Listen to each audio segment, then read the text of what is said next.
Doc, you need to see this." The soldier's voice cracked, not from cold, from something worse. 11 minutes she'd been buried under that avalanche.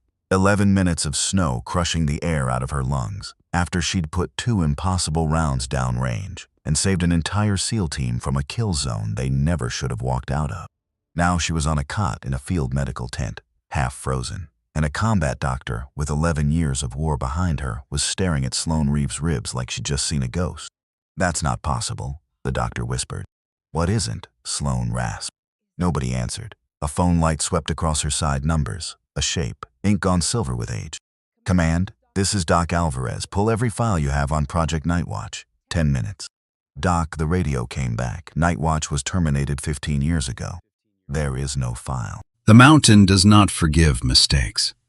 Sloane Reeves learned that before she learned to read, learned it the way other children learn nursery rhymes, learned it from a man who no longer had a name the government would admit to. Her father, Colonel Daniel Reeves, or what was left of him in her memory now. A voice, a set of hands correcting her grip on a rifle stock, a silhouette against firelight, always facing the door. She was 27 years old now, 5'3" in boots, built small and wiry in the way mountain winners build a body all lean muscle and no wasted motion. Dark hair cropped short enough to stay out of a scope's eye relief.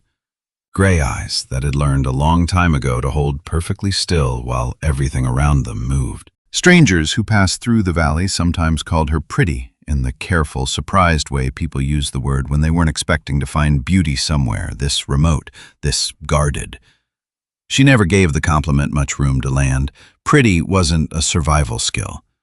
Her father had taught her plenty of those, and that particular one had never made the list. 15 years since he stopped coming home. 15 years of a birthday card that never arrived, of a phone that used to ring at strange hours and then simply didn't anymore. Of neighbors down in the valley who stopped asking about him because the not knowing had become its own kind of answer. She was 12 when 2 men in dress uniforms walked up the porch steps of a house she no longer lived in. 12 when her mother, already gone 2 years by then, to a car accident that had nothing to do with any war, wasn't there to catch her when the floor of the world tilted sideways. There'd been an aunt, a distant one, kind enough, not equipped for a girl who flinched at sudden noises and field-stripped a rifle faster than she could finish long division, so Sloane raised herself mostly. On the stories he'd left behind, on training that had already become instinct by the time he disappeared for the last time, on a mountain that didn't ask questions and didn't expect answers, and let her vanish into it the way some people vanish into work or drink or grief that never quite finishes arriving. She built the cabin herself. Well, rebuilt it. The bones of it had been her father's, a hunting camp from before she was born, half collapsed by the time she came back to it at 19 with nothing but a truck full of tools and a refusal to be anywhere people could find her. 5 years of work. Notched logs, a wood stove hauled up switchbacks that shouldn't have allowed it, a roof line steep enough to shed snow instead of hoarding it, a home built by someone who'd stopped believing homes were safe, constructed with the exact precision of someone determined to make this one different. The cabin sits at 7,000 feet in the Bitterroot range, wedged between 2 ridgelines like a secret the mountain agreed to keep. No road reaches it in winter, no neighbor closer than 11 miles. Just pine, just stone, just the wind which never stops talking even when there's nothing left to say. Sloane split wood at dawn, same as every dawn. Swing, crack, stack. The rhythm of it lived in her shoulders now, permanent as a scar. Steam rose off her skin into 30-degree air, because that's what a body does when it works hard enough to forget itself. Which was the whole point. Forgetting. Except she never actually forgot anything, not really. She just got better at outrunning it. The rifle leaned against the porch post where it always leaned. A Remington, older than she was, refinished twice, the stock reshaped to fit hands smaller than the ones that first held it. Her father's hands, then hers. He used to say a rifle should fit like a promise. She never understood that sentence until the year he died. and then she understood it too well. Inside the cabin smelled like wood smoke and gun oil and the particular silence of a place built for one person who used to be two. She kept his dog tags on a nail by the door, not around her neck, never around her neck. Because a woman who wears her father's dog tags every day is a woman still waiting for him to come back, and Sloane had promised herself somewhere around year 3 of this life that she was done waiting. She touched them anyway, every morning, just once. Habit dressed up as ritual, or maybe the other way around. The locals down in the valley, the few who knew she existed at all, called her the Mountain Woman. Said it with a kind of respect that had curiosity folded inside it, the way people talk about someone whose story they've heard 3 different versions of and have stopped trying to reconcile. A hermit, a widow, some guessed, though she'd never been married. A woman running from something, most agreed, though nobody down there had the first idea what. They weren't wrong. She just wasn't running from what they thought. There was a photograph on the mantel curling at the edges from years of wood stove heat. Her father, in dress blues, younger than she was now, arm around a woman who laughed with her whole face.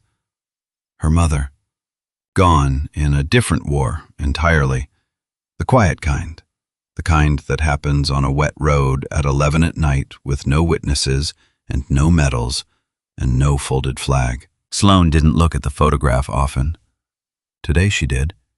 She wasn't sure why. Maybe the silence outside had already started rearranging something in her, some old alarm system that knew the day was going to demand things of her long before her conscious mind caught up. She made coffee, black. No sugar, because sugar was a comfort, and comfort was something she'd stopped trusting a long time ago. She stood at the window with the mug burning her palms and watched the tree line the way her father taught her to watch it. Not staring. Scanning. Left to right, low to high, waiting for the shape that didn't belong. She remembered him teaching her this.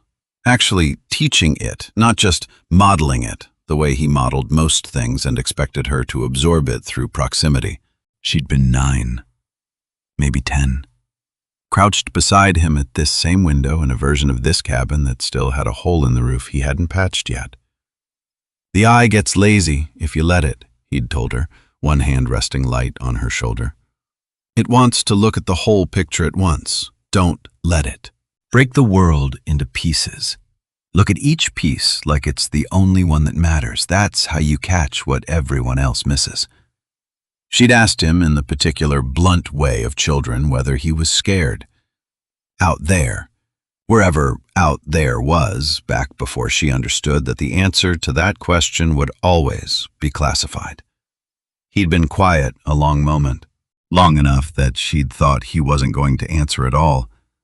Every single time he finally said, "Anyone who tells you they're not lying to you or lying to themselves."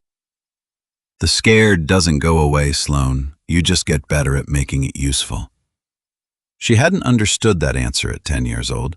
She understood it perfectly now, standing at the same window 15 years later, coffee cooling in her hands, while some old buried part of her prepared for a threat she couldn't yet name. Nothing moved. Good.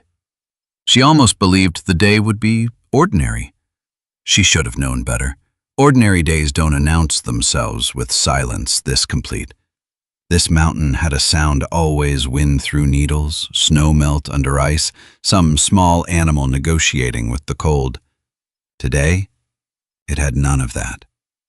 Today, the silence had a texture thick and waiting, like the whole valley was holding its breath before something exhaled it back out. By noon, the sky had gone the color of a bruise. She checked the radio out of habit more than hope. Static rolled through the little speaker, the kind of static that meant weather, real weather, the kind that killed people who thought they knew these mountains better than they did. She logged it anyway, old habits, her father's habits, worn into her like grooves in stone. She ate lunch, standing up, watched the window while she chewed, told herself, the way she told herself most days, that the watching was just discipline, just something to keep the hands and the mind busy so neither one wandered somewhere she didn't want to go. Except discipline doesn't usually come with a pulse hammering under it. Discipline doesn't make the back of your neck prickle for no reason at all. She set the plate down, half finished. That's when she heard it. Not wind, not snow shifting on the roof, something underneath those sounds, a rhythm that didn't belong to the mountain. Footsteps, maybe. Or something worse. She set the coffee down without looking, muscle memory carrying her hand to the rifle before her mind finished the thought. Because a body remembers faster than a brain can catch up. She was at the window in 4 steps. Rifle up, breath slow, the way he taught her. In through the nose, hold, let it go halfway out and freeze there right at the edge of stillness, right where a shot lives. Movement. Far ridge, maybe 600 yards. Hard to tell with the light doing what winter light does, bending everything, lying about, distance. Men. Not hikers. Hikers don't move like that. Don't spread into formation without thinking about it. Don't carry rifles slung the way these men carried theirs, ready, low, disciplined. She counted 6, then a 7th, trailing, favoring his left leg like it had recently disagreed with him. 2 others trailed behind the group entirely, moving slower, hauling something heavy between them on a makeshift sled lashed together from what looked like tarp and rope. Cargo of some kind. Whatever it was, it mattered enough to drag through a blizzard instead of leaving behind. Her stomach dropped, because 6 armed men moving tactical through a blizzard in the middle of nowhere, Montana, meant exactly one of 2 things. Either they were running from something, or they were hunting it. She watched, waited, told herself this wasn't her problem, this wasn't her mountain to defend. She'd built a life up here specifically so other people's wars couldn't find her anymore. Which was a lie, and she knew it was a lie even while she was telling it to herself. Because she'd already counted their formation, already clocked the wounded man's position relative to cover, already started doing the math her father drilled into her before she'd even understood what the math was for. You don't get to unlearn a war just because you moved to a mountain, she thought. It just goes quiet. Waits. Except the mountain had other plans. The muzzle flash came before the sound did, a half-second lag, just enough time for her whole body to understand what was happening before her ears confirmed it. Gunfire cracking off the rock face, rolling down through the trees like something alive. The 7 men scattered. 2 went down hard. The others returned fire toward a tree line she couldn't see from her angle, couldn't see the shooters, could only see her father's old warning lighting up behind her eyes like a flare. Never engage what you can't see. Never move toward the noise. She moved toward the noise. Because one of the fallen men was still crawling, dragging himself behind a boulder with the kind of effort that meant he was almost out of effort completely. And something in her something she thought she'd buried along with her father 15 years ago refused to watch a man die on her mountain without at least trying. She grabbed the rifle, grabbed the pack by the door, the one she kept stocked for exactly this kind of unreasonable emergency, the one her father used to call her paranoia and she used to call preparation, grabbed her coat and ran. Snow to her knees, wind fighting her at every step, shoving her sideways like it had opinions about where she was headed. Her lungs burned, her thighs burned. Somewhere in the back of her mind, a calm, flat voice, her father's voice, ran the calculations she needed. 600 yards, elevation change maybe 40 feet. Wind gusting, unpredictable, 15 to 25 coming off the ridge at an angle that would push any shot she took hard to the left. Branches whipped her face. A root nearly took her down at the halfway mark, and she caught herself on a boulder slick with new ice palms splitting open on the stone. Not that she noticed the pain, yet not that pain mattered right now. Gunfire kept cracking somewhere ahead, steady, patient, the sound of men who had ammunition to spare and time to use it carefully. She thought of her father's voice again, older this time, further back, a memory instead of an instinct. 8 years old, lying beside him on a ridge not unlike this one, his hand flat against her back to keep her still. Fear's not the problem, Sloane, he'd told her. Fear keeps you alive. The problem is letting it drive. She wasn't letting it drive. Not yet. She found a shelf of rock 200 yards out and dropped into position without deciding to. Just did it. Bipod down, cheek to stock, eye to scope. Her heart wouldn't slow down. She let it race anyway, the way he'd taught her. Don't fight the heartbeat, work around it. Find the pause between beats and live there for the half-second that matters. The scene resolved, fast and ugly. 6 men, not 7, one of the fallen already gone, still in a way that told her everything. 5 left, pinned behind whatever cover the terrain offered, which wasn't much. Rock outcrops and snowdrift and a stand of lodgepole pine that wouldn't stop anything heavier than an insult.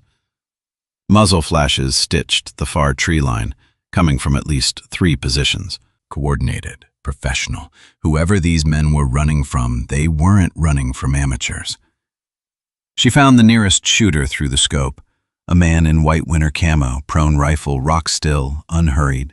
The kind of patience that only comes from training, from repetition, from a career built on exactly this moment. Her finger found the trigger guard, not the trigger. Not yet, because this was the line. She knew it the second she got there. Once she crossed it, there was no walking it back. She could turn around right now, go home, lock the door, let the mountain and the war on it settle whatever business it had settled without her.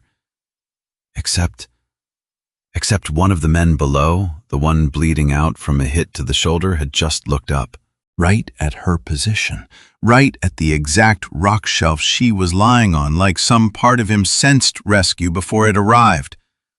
His face, even at this distance, even through snow and wind and 200 yards of nothing, looked like every soldier her father ever brought home. Broken, young, scared underneath the training, trying so hard not to be scared that it made the fear worse. And she thought, absurd, unbidden, that could have been me. If things had gone differently, if a car hadn't slid off a wet road, if a compound overseas had let one man walk out of it instead of keeping him, that could have been her down there in the snow, bleeding, looking up at a stranger on a ridge and hoping. Which decided it? Because it was never really a question. Not once she saw his face. She exhaled halfway and squeezed. The recoil rolled through her shoulder like an old friend returning uninvited. Downrange, the man in white camo folded sideways and didn't move again. She was already cycling the bolt, already finding the next target, already doing the math on wind and drop and angle before her conscious mind caught up to what her hands were doing. Second shot. Second man down. The remaining shooters broke position, scrambling for better cover, suddenly aware their flank had opened up from an angle they hadn't accounted for. That confusion bought the 5 survivors below exactly the window they needed. She watched them move, dragging their wounded, using terrain the way trained men use terrain, methodical, even in crisis. One of them, the one in the lead, kept glancing up toward her ridge between bursts of covering fire, trying to place the shooter, trying to figure out whether they'd just gained a friendly or another problem. She would learn his name later, Beckett Cole. Right now, he was just a shape in white and gray, dragging a wounded man twice his size through snow that fought him for every step. She fired twice more. Suppression, not kills, just enough to keep heads down while the survivors made their retreat toward better ground. Her barrel had gone hot enough that she could feel it through her gloves. Her hands had stopped shaking somewhere around the second shot, the way they always did once the work started, once thinking gave way to doing. Then the mountain answered her, a sound she felt in her teeth before she heard it. Low, enormous. The kind of sound that doesn't belong to any single direction because it comes from everywhere at once. She knew what it was half a second before her body understood the danger, and by the time understanding caught up, it was already too late to do anything but move. Avalanche. The whole face of the ridge above her let go at once, a slow-motion collapse that somehow still outran her, a wall of white, swallowing the tree line, the rock outcrops, the men she'd just saved. Everything. She ran. Because running was the only verb left, because her father's voice was screaming in her skull, "Run, downhill, get out of the path," and her legs obeyed before her brain finished processing the order. She didn't make it. The snow hit her like a wall made of ocean, like the whole sky had decided to become weight, and it took her legs out from under her and rolled her, and there was no up, no down, just cold and dark, and the terrible crushing patience of a mountain that had been waiting 15 years to finish what it started with her father.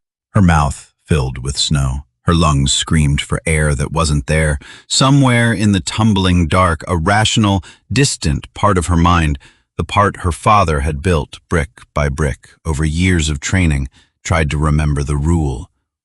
Make a pocket. Cup your hands over your face before the snow sets. Fight for an air pocket before you lose the strength to fight at all. Her arms wouldn't listen. Her body had become something the mountain was doing to her rather than something she still controlled. She thought absurdly in the half-second before the world went black. He never fell. Not once, not in 20 years of service, and here I am, falling. Then nothing, not sleep, not quite death, some gray country in between where time stopped meaning anything and cold became the only remaining sense. The sound came back before the light did. Voices, distorted, underwater, wrong somehow, like she was hearing them through a wall that used to be part of her skull. Someone shouting a name that wasn't hers, then a name that was. Reeves. Reeves, can you hear me? Somewhere further off, a different voice, rougher-edged with something close to panic, held on a very short leash. Her lips are blue, Cole. Her lips are blue, and I need everyone who isn't helping to get out of my tent right now. Reeves. Reeves, can you hear me? She couldn't answer. Couldn't find the part of herself responsible for answering. Somewhere, far away, hands were moving across her body with the brisk, practiced urgency of people who'd done this before. People who knew exactly how much time a body has once the cold gets deep enough to stop asking permission. Pupils reactive, pulse thready but present. Get her core temp up now, we don't have time to wait on this. She tried to open her eyes and the world arrived in fragments. White ceiling, fluorescent light too bright, too clinical for a mountain that hadn't seen electricity in decades.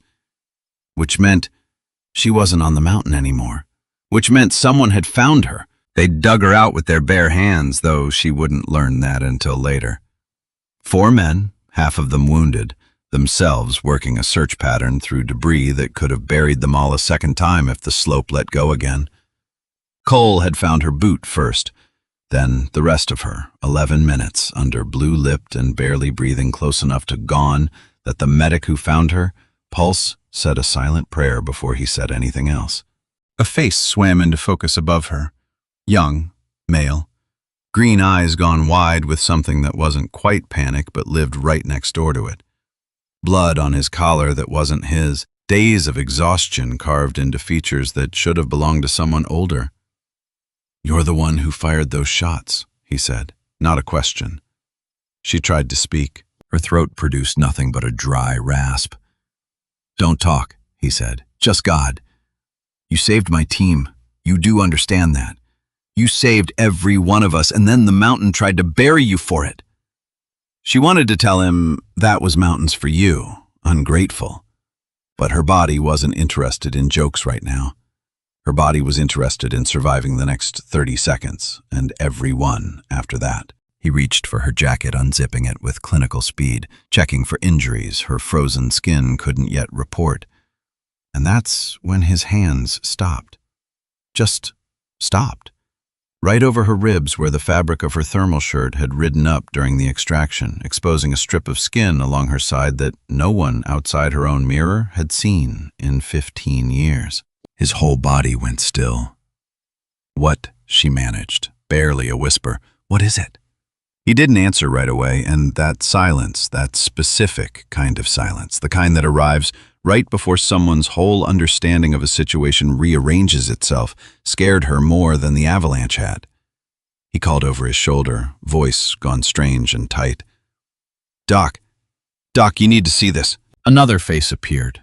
Older, a woman, maybe 50 silver, threading through dark hair pulled back tight, the kind of face that had seen enough trauma to stop reacting to it visibly. Except she reacted to this. Dr. Renata Alvarez had spent 11 years patching up men in places that didn't officially exist on missions nobody would ever write a report about. She'd seen gunshot wounds, burns, frostbite that ate fingers down to the second knuckle. She'd learned a long time ago to keep her face still, no matter what her hands found underneath a torn uniform. Sloane watched that professional stillness fail in real time.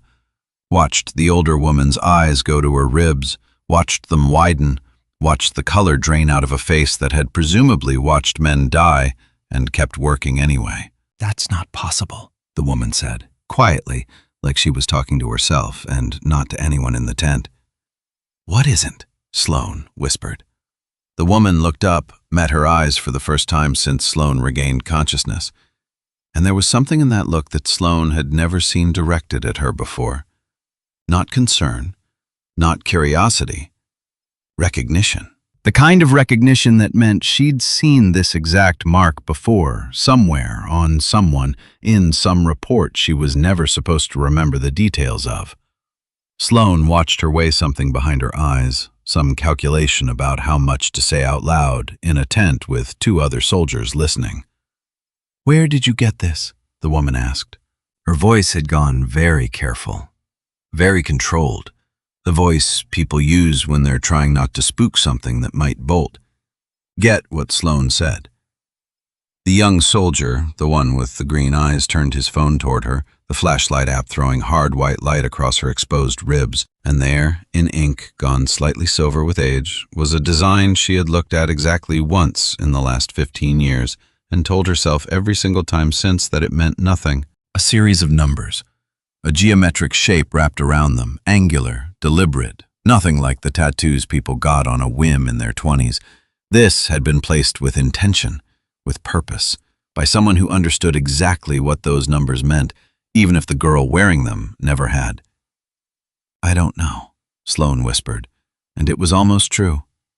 "I don't remember getting it." The doctor's hand trembled just slightly as she reached for the radio clipped to her vest. "Say that again," she said, slower this time. "I was 11, Sloane said. The memory arrived in pieces, cold and disjointed, the way memories do when you've spent 15 years actively not looking at them. "My father, he took me somewhere, some kind of clinic, told me it was a vaccination." "It wasn't a vaccination," the doctor said. Not quite a question, not quite a statement. "I know that now," Sloane said. The tent had gone very quiet. Outside she could hear the low murmur of a camp waking up to something it didn't understand, yet engines idling, voices low and urgent, the particular tension of soldiers who sense a mission has just changed shape without anyone telling them why.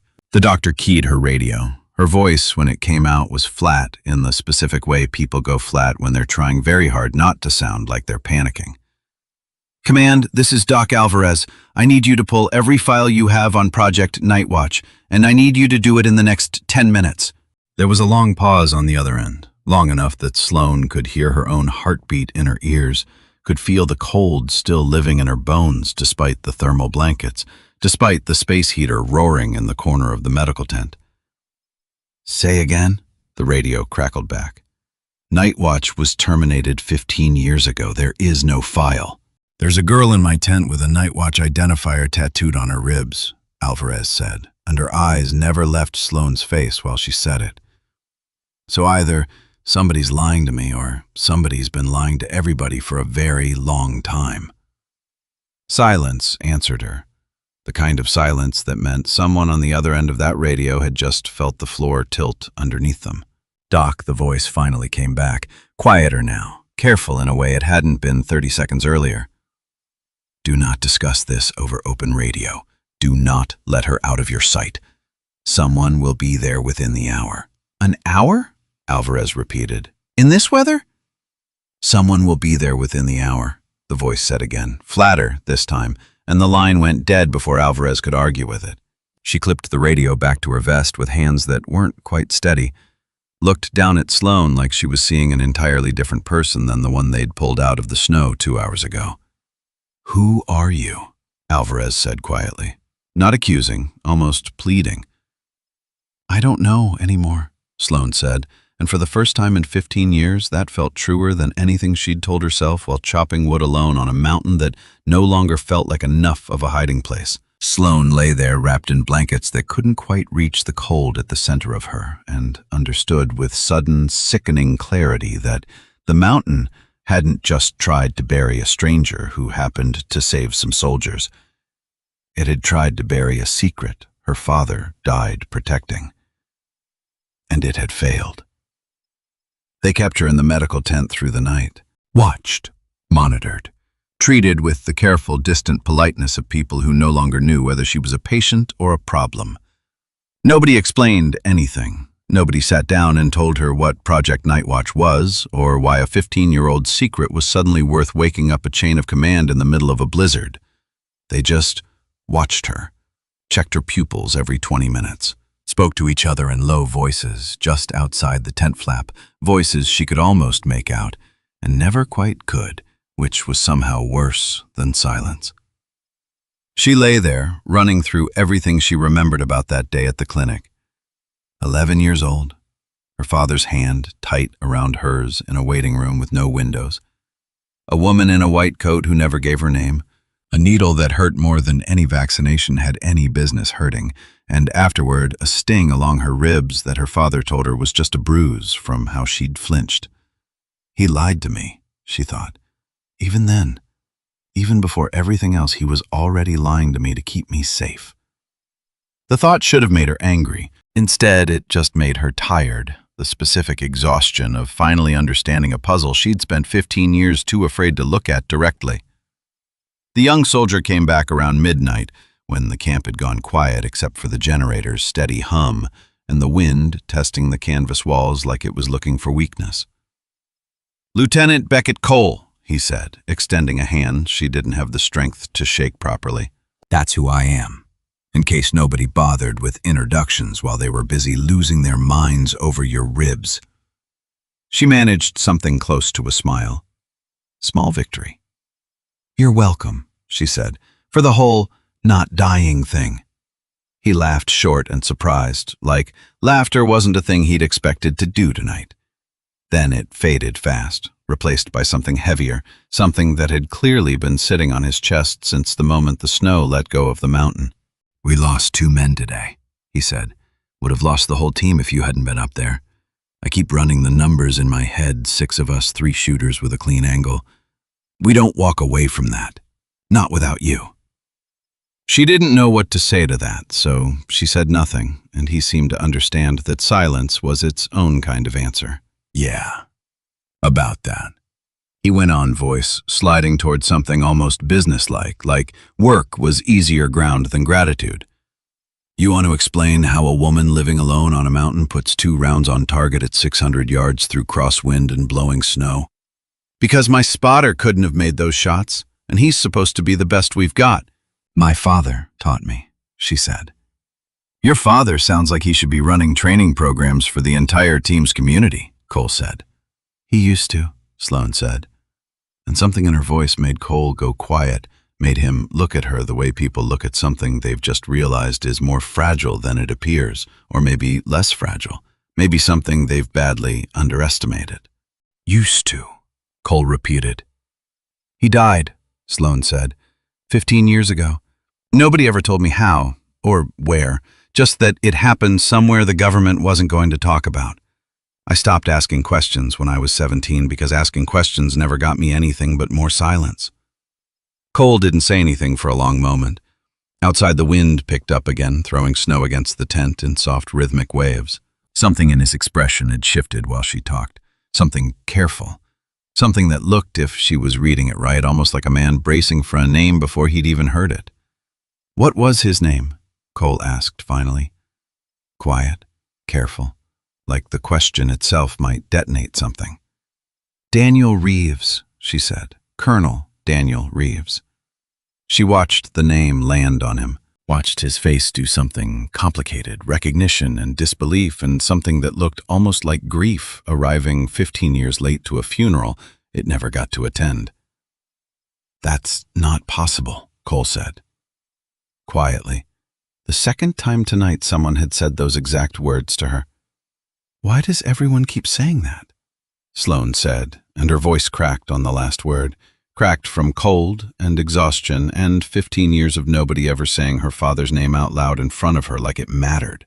Because Cole said, and he had to actually stop and collect himself before he could finish the sentence.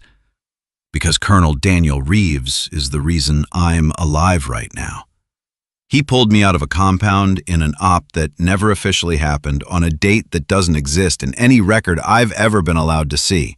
I was 22 years old, and I owe that man my entire career, my entire life. Sloane felt something crack open in her chest, something she'd kept sealed for 15 years, sealed so tight she'd almost convinced herself it wasn't there anymore. "Then you knew him," she whispered. "Better than I did, probably. I only knew the version that came home between missions." Tired, distracted, already halfway back to wherever he'd just been. "That wasn't him being distant," Cole said. "That was him trying to leave the war outside the door so it didn't get on you. I watched him do it for other men's kids, too. He was good at building walls, better than anyone I ever served with." "He wasn't good enough," Sloane said. The wall came down eventually. It just took the whole rest of him with it. She hadn't meant to say it that plainly. 15 years of practiced silence, and here she was handing her grief to a stranger in a medical tent because he happened to have known her father in a life she'd never been allowed into. Cole didn't answer that right away, just sat there in the cold canvas quiet, letting it sit between them the way you let grief sit when there's nothing left to say that would actually help. Outside, somewhere in the dark, a generator coughed and steadied itself. A dog tag clinked against another dog tag, some soldier shifting in his sleep 2 tents over. The ordinary sounds of a camp that had no idea the ground under it had just shifted. "I need to ask you something," he said finally. "And I need you to understand I'm not asking because I don't believe you. I'm asking because if that tattoo is what Doc Alvarez thinks it is, some very serious people are going to want to talk to you before the sun comes up. And I would rather you hear the real question from me than get ambushed with it by someone in a suit who doesn't care whether you're still recovering from hypothermia." Asked, Sloane said. "Do you know what Project Nightwatch was?" Cole said. "No," Sloane said, and it was the truth. And the truth felt like standing at the edge of something enormous and dark with no idea how far down it went. "But I think my father died trying to protect whatever it is. And I think somebody just found out I might be the only piece of it that's still alive." Outside the tent, an engine started, then another. The soft crunch of boots on snow moving with purpose, now moving like people who'd just received orders nobody had expected to give tonight. Cole's face changed. Whatever softness had been there a moment ago hardened into something more familiar to him, something built for exactly this kind of arrival. "That'll be them," he said quietly. "Whoever they are." Headlights swept across the canvas wall of the tent, twin blades of white light cutting through the dark, followed by the low, deliberate rumble of vehicles that had no business being able to reach this camp in weather like this. Which meant whoever was driving them didn't care about weather, didn't care about roads that technically didn't exist under 3 feet of snow. Cole stood, positioned himself without seeming to think about it between Sloane's cot and the tent flap. "You don't have to do that," she said. "Yeah," he said. "I do." Dr. Alvarez appeared in the opening a moment later, her face tight, lit, strange, and pale by the headlights behind her. She didn't say anything, just looked at Sloane, the way you look at someone standing on a train track who hasn't heard the whistle yet. Boots. Multiple sets. Snow crunching in a rhythm too even to belong to anyone who hadn't spent years learning to move that way. Then the tent flap peeled back and cold air rushed in ahead of 2 figures in black tactical gear that carried no insignia at all. No unit patch, no name tape. Nothing that would ever let anyone trace them back to an agency, a command, a country. The taller of the 2 studied the tent's interior for a long moment before his eyes settled on Sloane, like she was the only thing in the room worth looking at. "Sloane Reeves," he said. It wasn't a question. His voice had the flat, practiced neutrality of a man who'd said 100 names exactly this way and never once let any of them hear what he actually thought. "Depends who's asking," Sloane said, because some stubborn piece of her father was still alive in her, apparently, and it had chosen this exact moment to speak up. The man's mouth twitched. Not quite a smile. "Somebody who's been looking for you for 15 years, he said. And somebody who's going to need you to come with us. Tonight. Cole didn't move from where he stood between them. She's not fit to travel, he said. Hypothermia, possible, concussion. She needs 48 hours minimum before anyone puts her on a transport. The man's eyes flicked to Cole, assessed him in half a second, and dismissed him just as fast. This isn't a discussion, Lieutenant. This comes from higher than anyone in this camp. I don't answer to whoever you answer to, Cole said. I answer to the fact that she's a civilian who bled for my team today. That buys her 48 hours in my book, whatever book you're reading from. The man studied Cole for a long moment. Something almost like respect flickered behind his eyes, gone as fast as it arrived. Careful, Lieutenant, he said quiet. Loyalty's a good look on you. It gets less useful once people above my pay grade start asking why you're standing between them and a matter of national security. Alvarez stepped forward before Cole could answer. That, her voice sharp with the particular authority doctors get to keep even in rooms full of men holding rifles. She has a Glasgow coma score I'm not comfortable clearing for transport, and a core temperature that only came back up 90 minutes ago. You want to move her against medical advice? You can put your name on that decision in writing. I'll make sure it follows you. The man's mouth flattened into a hard line. For the first time since he'd walked in, he looked less like a wall and more like a man doing math he didn't love the answer to. 6 hours, he said finally. Then we move. And I'll be sitting right outside this tent until we do. He turned and left without waiting for agreement, the second man following a half-step behind, and the canvas flap fell shut behind them, cutting off the wind for exactly as long as it took Sloane's heart rate to remember how to slow down. Cole let out a breath he'd clearly been holding since the moment they walked in. 6 hours, he said. Not much of a war, but I'll take the win. Why did you do that? Sloane asked. You don't know me. Not really. One conversation and a debt to a man who's been dead 15 years doesn't obligate you to anything. Cole was quiet for a second, like he was deciding how honest to actually be. Your father obligated me to a lot more than a conversation, he said finally. And something tells me whatever's coming for you next, you're going to need somebody in your corner who isn't wearing a uniform with no name on it. So, consider me volunteered. Sloane felt the cold in her chest deepen, not from the wind now, not from the snow still crusted in her hair, but from something else entirely. Something that understood all at once that her old life, the cabin, the wood smoke, the 15 years of careful, deliberate forgetting had just ended in this tent. That whatever came next would be built on ground she'd never chosen to stand on. Where? She asked. Her voice came out steadier than she felt. Somewhere you'll finally get some answers, the man said. About your father. About what he actually died protecting, and about why you're still wearing his last mistake carved into your skin. The wind screamed against the canvas walls, and Sloane Reeves, 27 years old, orphaned twice over, understood that the mountain hadn't buried her today. It had only just finished digging her out. 6 hours passed like 6 years. Sloane didn't sleep. Couldn't. Every time her eyes closed, the avalanche came back white and roaring, and underneath it, quieter, worse, the memory of a needle sliding into her ribs at 11 years old, while her father held her hand and told her it was nothing. It was never nothing. She understood that now.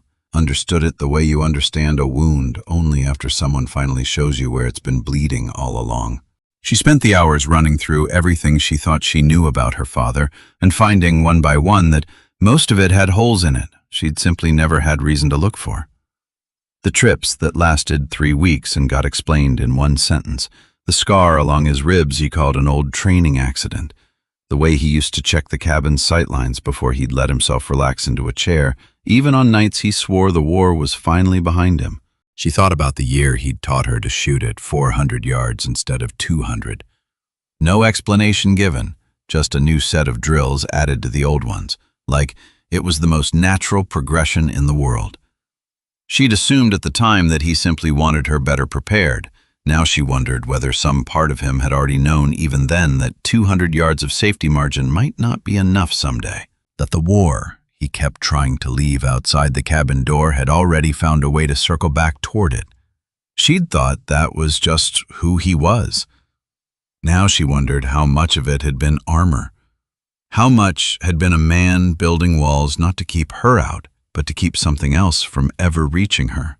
At 0500, the tent flap opened and the man with no name tape was standing there again, exactly where he said he'd be, like he hadn't moved in 6 hours, like patience was just another muscle he'd trained past the point of strain. "Transport's ready," he said. No preamble, no apology for the hour. Cole was on his feet before Sloane had fully processed the sentence. "I'm coming with her."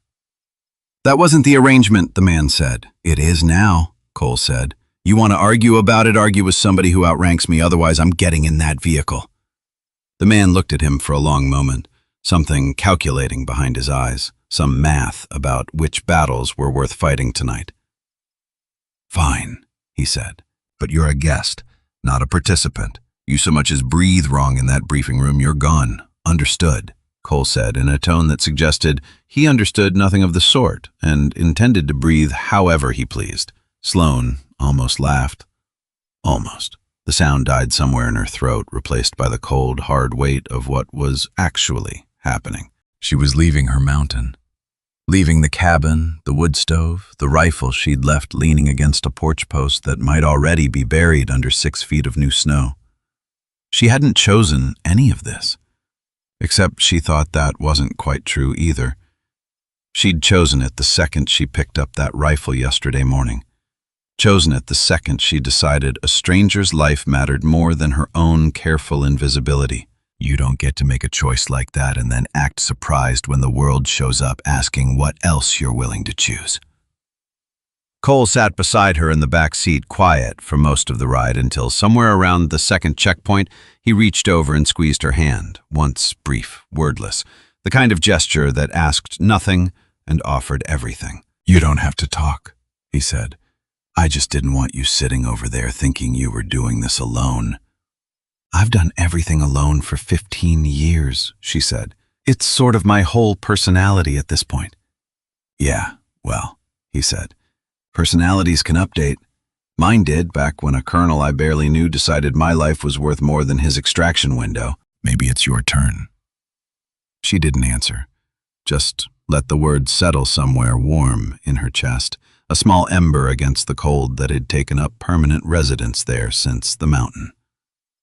Outside the window, the last of the pines gave way to a stretch of fenced government land, gray and featureless under a sky just beginning to lighten toward morning. Sloane watched it slide past and wondered distantly if she'd ever look at a mountain again without hearing that low, enormous sound in her teeth, without her whole body bracing itself against snow that hadn't fallen yet. The facility didn't have a sign, didn't have a name anywhere visible, not on the gate, not on the badges the guards wore, not on anything. Just a squat concrete building tucked into a fold of mountains 2 hours south, ringed with fencing that hummed faintly with current cameras mounted at intervals too precise to be anything but deliberate. The drive there had been silent mostly. Cold beside her, in the back of a vehicle with blacked-out windows, the man with no name tape up front saying nothing. The kind of nothing that filled a space more completely than words could have. Sloane watched the mountain slide past through a 2-inch gap in the window shade, watched her whole life recede into a white blur she wasn't sure she'd ever get back to. They processed her like a package, badge photo, fingerprints, a blood draw she didn't consent to and wasn't asked to consent to, just told to hold still while a technician with cold hands found a vein. "Standard intake," the technician said when Sloane's face must have shown something. "Standard for what?" Sloane said. The technician didn't answer, which was by now exactly the answer she'd learned to expect.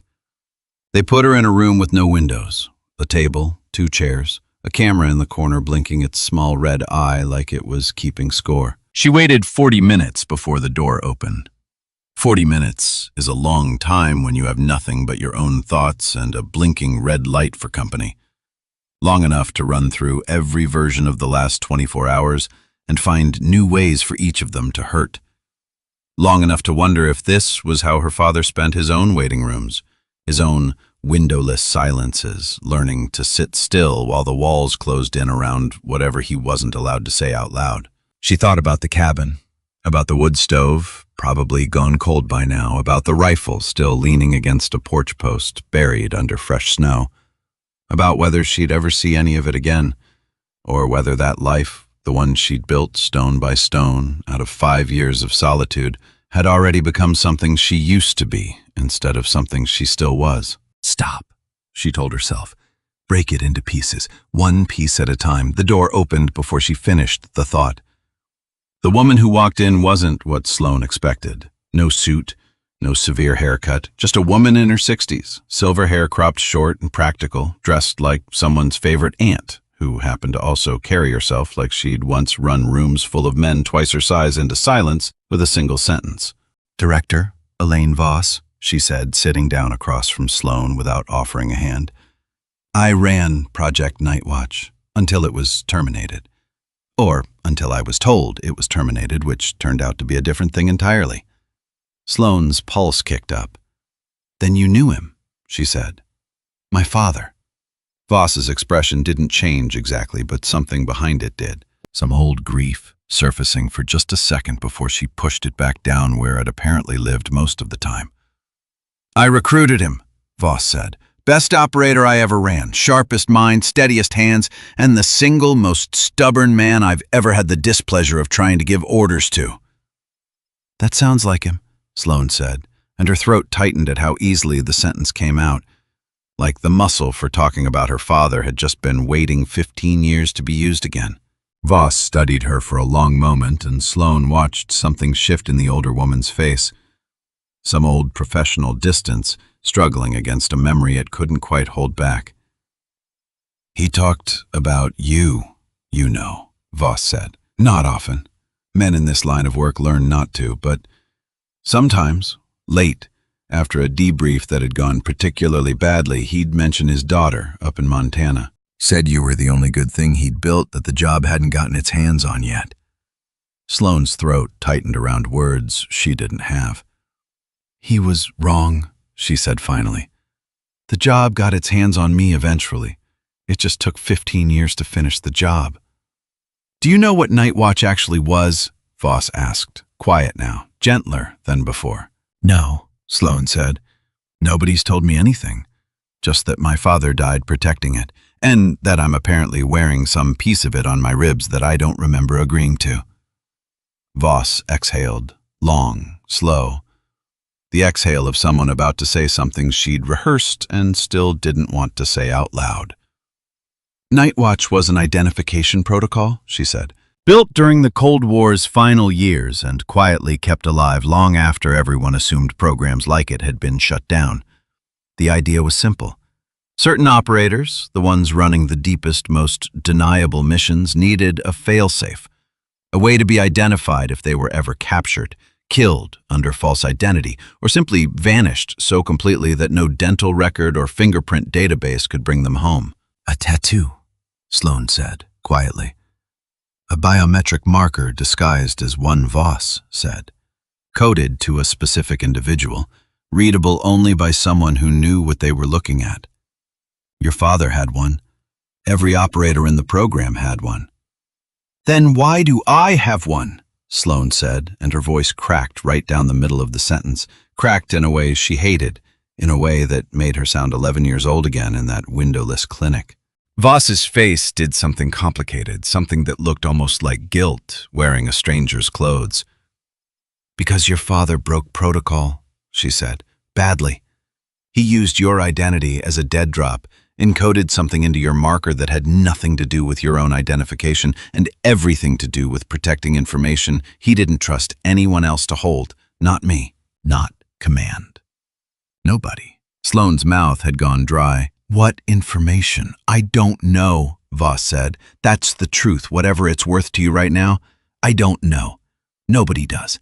Whatever he hid in that code, he took the key to decrypting it with him when he died." "How is that possible?" Sloane said. "You ran the program. You're telling me a man under your command hid something inside his own daughter and you never once found out what it was?" Voss's expression tightened, not with anger, but with something closer to old, buried shame. She looked for a moment like a woman doing arithmetic she'd been avoiding for a decade and a half, finally forced to carry the whole sum instead of just the parts she could live with. Because he stopped trusting the program 6 months before he died, she said. Stopped filing full reports. Started requesting solo assignments he wouldn't explain even to me. I flagged it. I did. I sat him down myself and asked him what he thought he was protecting us from. He wouldn't tell me. Just said some things were safer the fewer people who understood them. I thought it was paranoia, burnout, the kind of thing operators get after enough years in the dark. I was wrong. He wasn't paranoid. He was right to be afraid, and I didn't listen closely enough to find out why until it was 15 years too late. The room went very quiet. Somewhere down the hall, a door opened and closed. Footsteps passed and faded. Then somebody found out Sloane said slowly, working it out loud, working it out, the way her father taught her to work out any problem, piece by piece, refusing to look away from the ugliest part first. Somebody found out I exist. Found out what I'm carrying. And decided the easiest way to get it was to make sure I never made it off that mountain alive. Voss didn't confirm it, didn't need to. Her silence did the confirming for her. Who Sloane said? Who wants this badly enough to kill for it? That Voss said is exactly what I've spent the last 18 hours trying to determine. And I don't like any of the names showing up on my list. Voss stood gathering the tablet she'd brought in with her and paused at the door like there was something else she wanted to say and couldn't quite find the shape of it. I'm sorry, she said finally.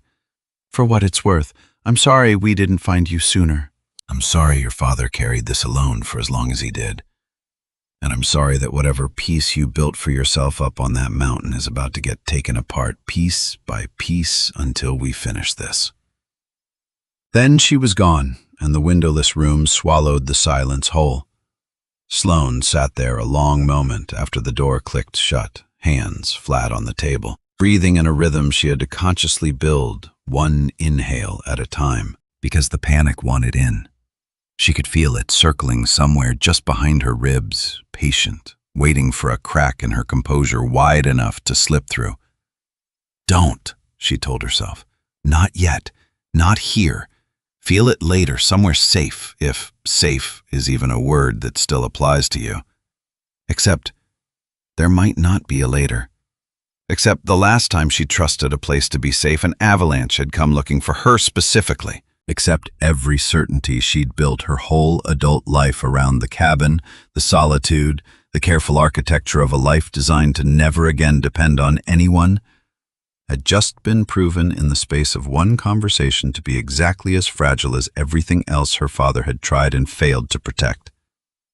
She pressed her palms flat against the cold table and made herself breathe until the panic receded back to wherever it lived. They gave her a room with a bed and a door that locked from the outside, which told her everything about how this facility categorized her, whatever polite word they used out loud. Guest, asset, person of interest. All of them meant the same thing when the door only opened from one side. Cole found a way in anyway. Talked his way past a guard with the easy, practiced confidence of a man who'd spent a career getting into places he technically wasn't supposed to be. You look like hell, he said, dropping into the chair across from her bed. Thank you, she said. You look like you slept in a snowbank. I did, he said. Twice, actually, once on purpose. She almost smiled. The first real, almost smile since the mountain. What did they tell you? She asked. Downstairs, in whatever version of this briefing they gave a guest who isn't supposed to breathe wrong. Cole's shoulders went rigid. Not much. Enough to know your father was running something so deep even half of command didn't know it existed. Enough to know somebody wants you dead badly enough to trigger an avalanche instead of just walking up and shooting you, which, for the record, is a genuinely deranged level of commitment to a kill. They wanted it to look natural, Sloane said. A mountain accident. Nobody investigates an avalanche. Except somebody did, Cole said, because you didn't die, and now they've got a much bigger problem than one dead hermit on a ridge. They've got a live wire nobody can predict sitting in a government facility, asking questions nobody wants to answer. Sloane looked at him for a long moment. Something in his face steady, unbothered by any of this, in the particular way of a man who'd made peace with danger a long time ago, made the fear in her chest ease just slightly, just enough to breathe around it. I keep waiting to wake up, she admitted. Some part of me keeps expecting this is all still the avalanche, that I'm still under the snow somewhere and my brain built all of this because the alternative was too quiet to bear. Cole leaned forward, elbows on his knees, and for a moment the easy humor dropped out of his voice entirely. If this is a dream, he said, it's a genuinely terrible one. Mine at least usually has better coffee. The joke landed soft, gentle, exactly calibrated to give her room to laugh without demanding she pretend everything was fine. She took it, let herself laugh, small and real. The first laugh she could remember since long before the mountain. Why are you still here? She asked. Really? You could have handed me off at intake and gone home to whatever life you had before yesterday. Cole was quiet for a second. Because your father pulled me out of a compound with 2 broken ribs and a gunshot wound nobody thought I'd survive, he said. Because he didn't have to come back for me. The mission was over. Extraction window had closed. He came back anyway. And I promised myself, lying in that hospital bed afterward, that if I ever got the chance to pay any part of that back, I would. This isn't the same thing, Sloane said. Isn't it? Cole said. Looks pretty similar to me. Somebody left behind, somebody who shouldn't have to face it alone. She didn't have an answer for that, just sat there letting the words land somewhere she hadn't let anything land in a very long time. He stayed another hour, didn't fill the silence with more words than it needed, just sat there present, solid, the kind of company that asked nothing of her except to exist in the same room. When he finally stood to leave, some part of her, some part she barely recognized after 15 years of only ever wanting to be left alone, wished he'd stay longer. The alarm came at 0300, not a fire alarm, something sharper, a 3-tone klaxon that made Cole's whole body go rigid before Sloane's sleep-fogged brain even registered what she was hearing. "Lockdown," he said, already moving, already pulling her off the bed. "That's a security breach. Somebody's inside the perimeter." The door, still locked from the outside, a moment ago buzzed and swung open on its own, some automated protocol releasing every door in the facility simultaneously, and Sloane understood, with the cold clarity of pure adrenaline, that whoever designed that protocol hadn't planned for a night like tonight. Cole grabbed her arm. "This way, command center, now!" They ran. The hallway strobed, red alarm lights pulsing in a rhythm that made the whole corridor feel like it was breathing. Somewhere ahead, gunfire, controlled bursts, professional, the kind of shooting that meant trained men, not panicked intruders. A guard rounded the corner ahead of them, weapon up, and for one terrible half-second, Sloane's whole body braced for the shot.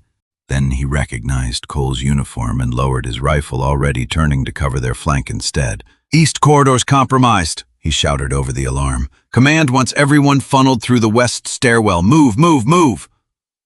They moved.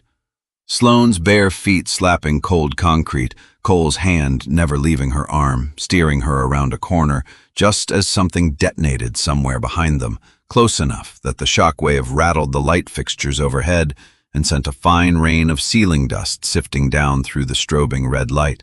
"That was a breaching charge," Cole said, voice tight, controlled the voice of a man running calculations even while sprinting. "Which means whoever's in here didn't come to negotiate." Sloane's lungs burned, her bare feet numb against the concrete, and some distant, disbelieving part of her mind noted the strange symmetry of it, running for her life through a corridor instead of a snowfield, the same terror dressed in different weather. They found Voss in the command center, radio in hand, voice clipped and fast, directing security teams toward a breach point on the east perimeter. She looked up when they burst in, relief flashing across her face for exactly 1 second before something else replaced it. Something like dread. "Reeves," she said, "I need you to listen to me very carefully." "What's happening?" Sloane said. "Someone got through our perimeter. using access credentials that shouldn't exist outside this building, Voss said, which means whoever's coming for you isn't operating blind, which means somebody inside this facility gave them exactly what they needed. The words landed like a physical blow. A mole. Someone inside, someone with clearance, someone who'd watched Sloane walk through intake yesterday and decided her life was worth less than whatever they were being paid or promised or threatened with. Who, Sloane said, and her voice had gone very flat, very calm, the calm that lives right on the other side of terror. I don't know yet, Voss said, but I intend to find out before the night's over. Cole's radio crackled, a voice, breathless, running. Breach contained, east side, 2 hostiles down, but command, we've got a problem. Whoever's coordinating this, they knew exactly where to hit. Knew the guard rotation, knew the blind spots in the camera coverage. This wasn't luck.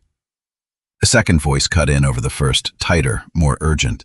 We've got a third hostile unaccounted for. Last seen heading toward detention block B. That's where we're holding the 2 we already took down for questioning. Voss's face went pale under the harsh overhead light. They're not trying to extract information, she said, half to herself, half to the room. They're trying to make sure nobody talks. Get me eyes on detention block B, now. The radio erupted into overlapping voices, fast-clipped, professional, even under pressure, and Sloane watched a wall of monitors flicker as camera feeds cut between angles, hunting for a shape, moving through corridors it had no business moving through. There, someone said, and a grainy black and white feed froze on a figure in dark tactical gear, moving with the unhurried confidence of a man who knew this building better than the people defending it. Voss's jaw set hard. Get me a list, she said into the radio, voice tight. Everyone who had access to tonight's rotation schedule. Everyone. I don't care how long you've worked with them or how many commendations they've got on the wall. I want every name. They found him an hour later. Sergeant Wade Holloway, 29 years old, communications specialist, 3 years with the unit, a service record clean enough to make him invisible in exactly the way a good mole needs to be invisible. Nobody watches the guy who's never given anyone a reason to watch him. He'd been the one who leaked the rotation schedule. The security footage confirmed it, grainy and damning Holloway at a terminal at 0140, transferring files to an external device. He then walked directly out to the perimeter fence and handed to someone in the tree line. Voss pulled his personnel file up on the same terminal, scrolling through years of commendations and clean evaluations that told a story completely at odds with the man on the security footage. No debt on record, no family trouble flagged in any review. Nothing that should have made him vulnerable to exactly the kind of pressure that turns a decent soldier into somebody else's asset. That's what worries me most, Voss said half to herself. Whoever got to him did it quietly enough that 3 years of background checks never caught it. That's not luck. That's patience. Somebody's been building this for a long time.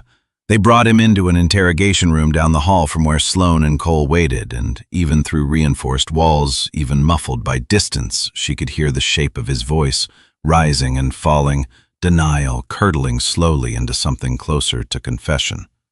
Cole sat beside her, arms crossed, a muscle working hard at the corner of his mouth like he was chewing on something he didn't trust himself to say out loud. I trained with him, he said. 6 months. Watched his back on 2 ops, and the whole time he was already somebody else's. You couldn't have known, Sloane said. That's what everyone says, Cole said. Doesn't make the knife feel any less real when it's already in your back. He was quiet a moment, staring at the wall like he could see straight through it to the room where Holloway was unraveling. You start doing this job, he said finally, and they teach you to trust your team with your life. Not sort of, not mostly. Completely. Because the second you hesitate, the second you wonder if the guy next to you has your back, that's the second you both die. So you build that trust, brick by brick, and you don't ever let yourself think about what happens if one of those bricks was rotten the whole time. And now you're thinking about it, Sloane said quietly. Now I'm thinking about it, he agreed, about every op we ran together, wondering what he told them, wondering how many of our close calls weren't actually close calls at all. They waited in silence for a while after that, the alarm lights finally dimming down to a steady amber glow, the corridor outside settling into the uneasy quiet of a building that had just survived something and hadn't yet decided how to feel about it. Through the wall, Holloway's voice cracked high in desperate words dissolving into something Sloane couldn't make out but understood anyway. The particular sound of a man realizing every door he thought he had left has just quietly closed behind him. "They threatened my sister," she heard him say once, clear enough to carry and something twisted in her despite everything, despite the two men who might be dead right now because of what he'd done, despite the fact that she herself had been the target of whatever he'd set in motion, because she understood in some small, terrible way what it meant to have someone you loved used as leverage against everything you knew was right. "Doesn't make it right," Cole said, quietly, like he'd read the thought straight off her face. "But it might make it human." Doesn't mean it doesn't get punished, just means it's not as simple as some men wearing white hats and some wearing black ones. Voss came out of the interrogation room 40 minutes later, face drawn tight with an exhaustion that went deeper than the hour.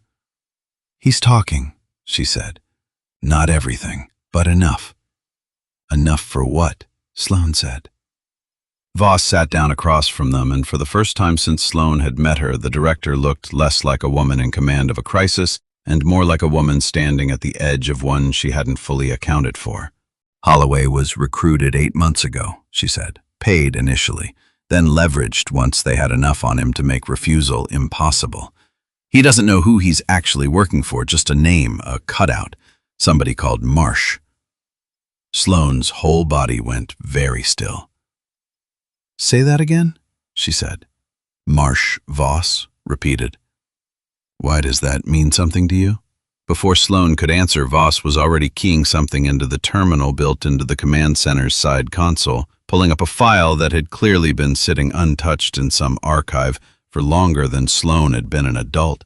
"There's a photograph," Voss said, half to herself, scrolling through pages of scanned documents, mission logs, redacted so thoroughly they looked more black than white. "I remember it from the personnel file. Your father and the man who co-founded Nightwatch with him. I need to see if I'm remembering the right face." The image resolved on the screen, grainy, 20 years old at least. Two men in fatigues, younger versions of themselves standing in front of a Humvee somewhere that could have been any desert on Earth, arms slung over each other's shoulders, in the easy, unguarded way of men who trusted each other with their lives and meant it. Sloane's chest went tight the second she saw it. Her father, younger, leaner, a smile on his face, she barely remembered him wearing by the time she was old enough to really know him. And beside him, unmistakable even 20 years younger, the man who used to sit at their kitchen table on Sunday afternoons, who used to bring her small gifts from whatever corner of the world his work had taken him to, who used to tell her every single time that if anything ever happened to her father, she'd never have to worry because he'd be there. "That's him," Sloane whispered. "That's Griffin Marsh." Voss's expression hardened into something Sloane hadn't seen on her yet. Not surprise.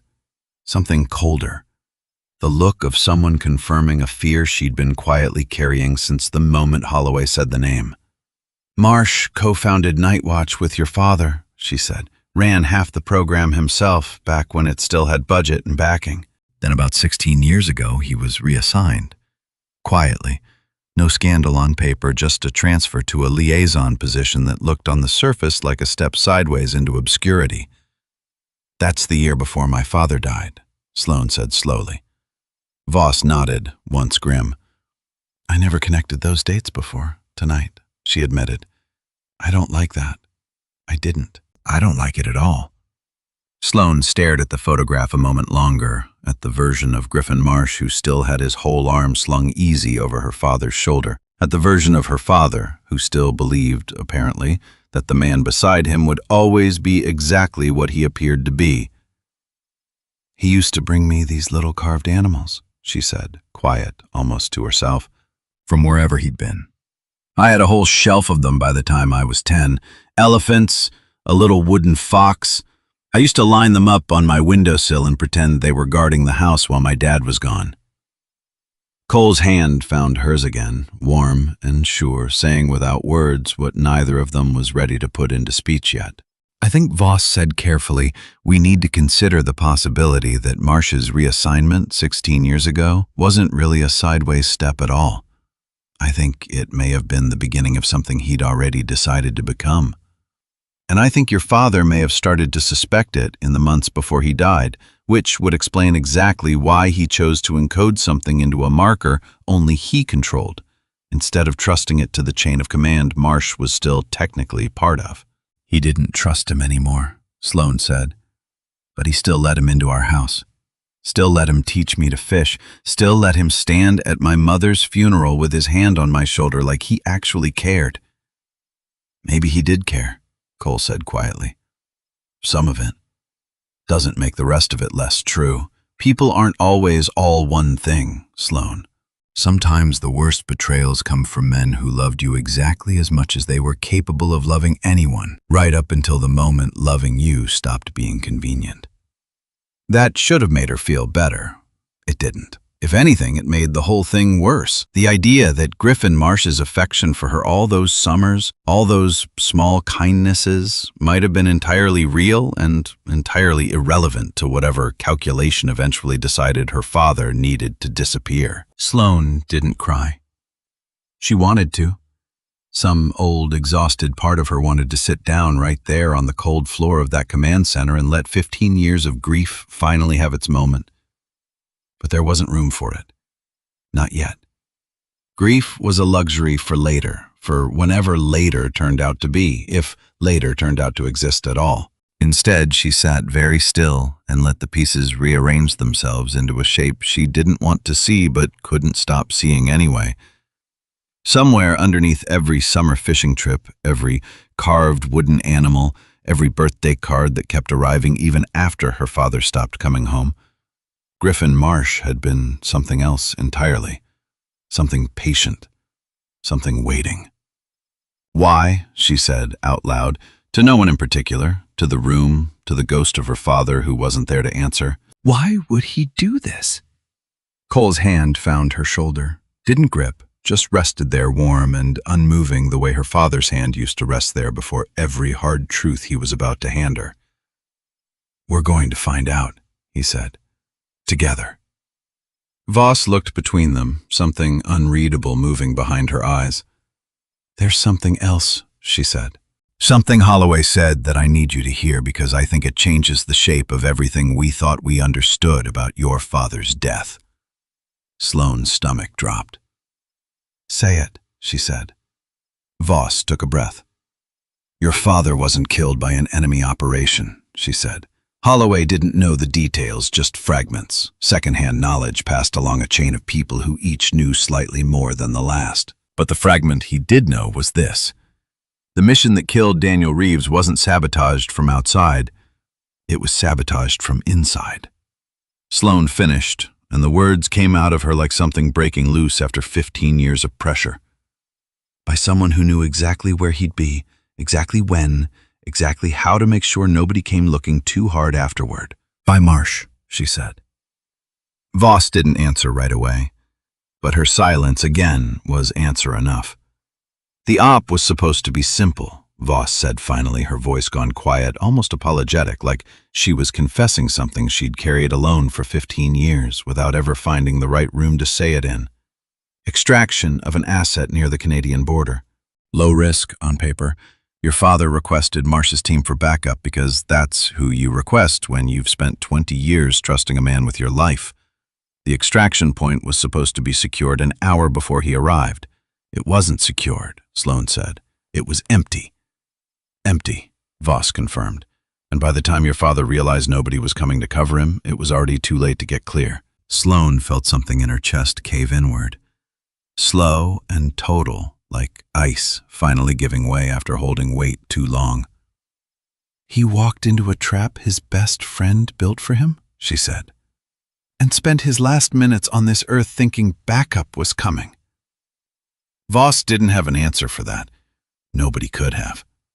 Somewhere down the corridor, an alarm finally cut off the red lights, slowing, steadying the facility, settling back into an uneasy calm that felt more like held breath than actual safety. Sloane sat there in that borrowed quiet, 15 years of careful, deliberate forgetting collapsing all at once into a single, unbearable clarity. Her father hadn't died protecting a program from some faceless enemy. He'd died because the man he trusted most in the world had decided his life was worth less than whatever secret Daniel Reeves had been guarding. And now that same man wanted her dead too, not despite the fact that she was Daniel Reeves' daughter. Because of it. Voss left them alone eventually, called away to coordinate the cleanup of a breach that had, by the numbers coming in over the radio, killed 1 guard and wounded 3 others. All of it in service of a man Sloane had once trusted enough to call an uncle. She learned the dead guard's name before the night was through.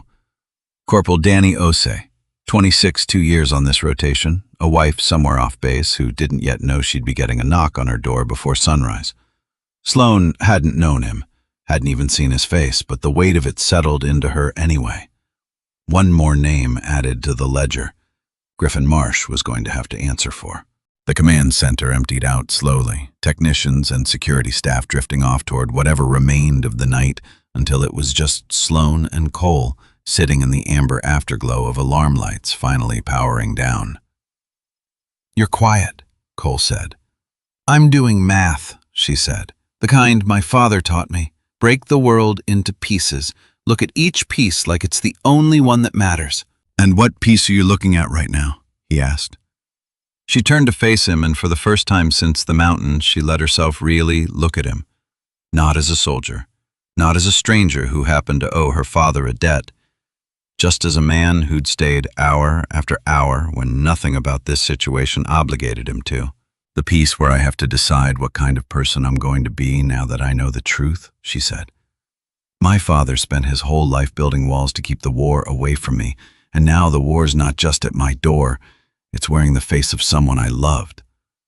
I could let that turn me into someone who only knows how to survive, or I could figure out how to still be someone worth surviving as." Cole was quiet for a long moment, studying her with an expression she couldn't quite name. Something between admiration and something warmer, something that hadn't fully declared itself yet but was clearly getting close. "Your father would be proud of that answer," he said finally. "I only knew him a handful of years, and even I can hear him in it." "I hope so," she said, and her voice cracked just slightly on the last word.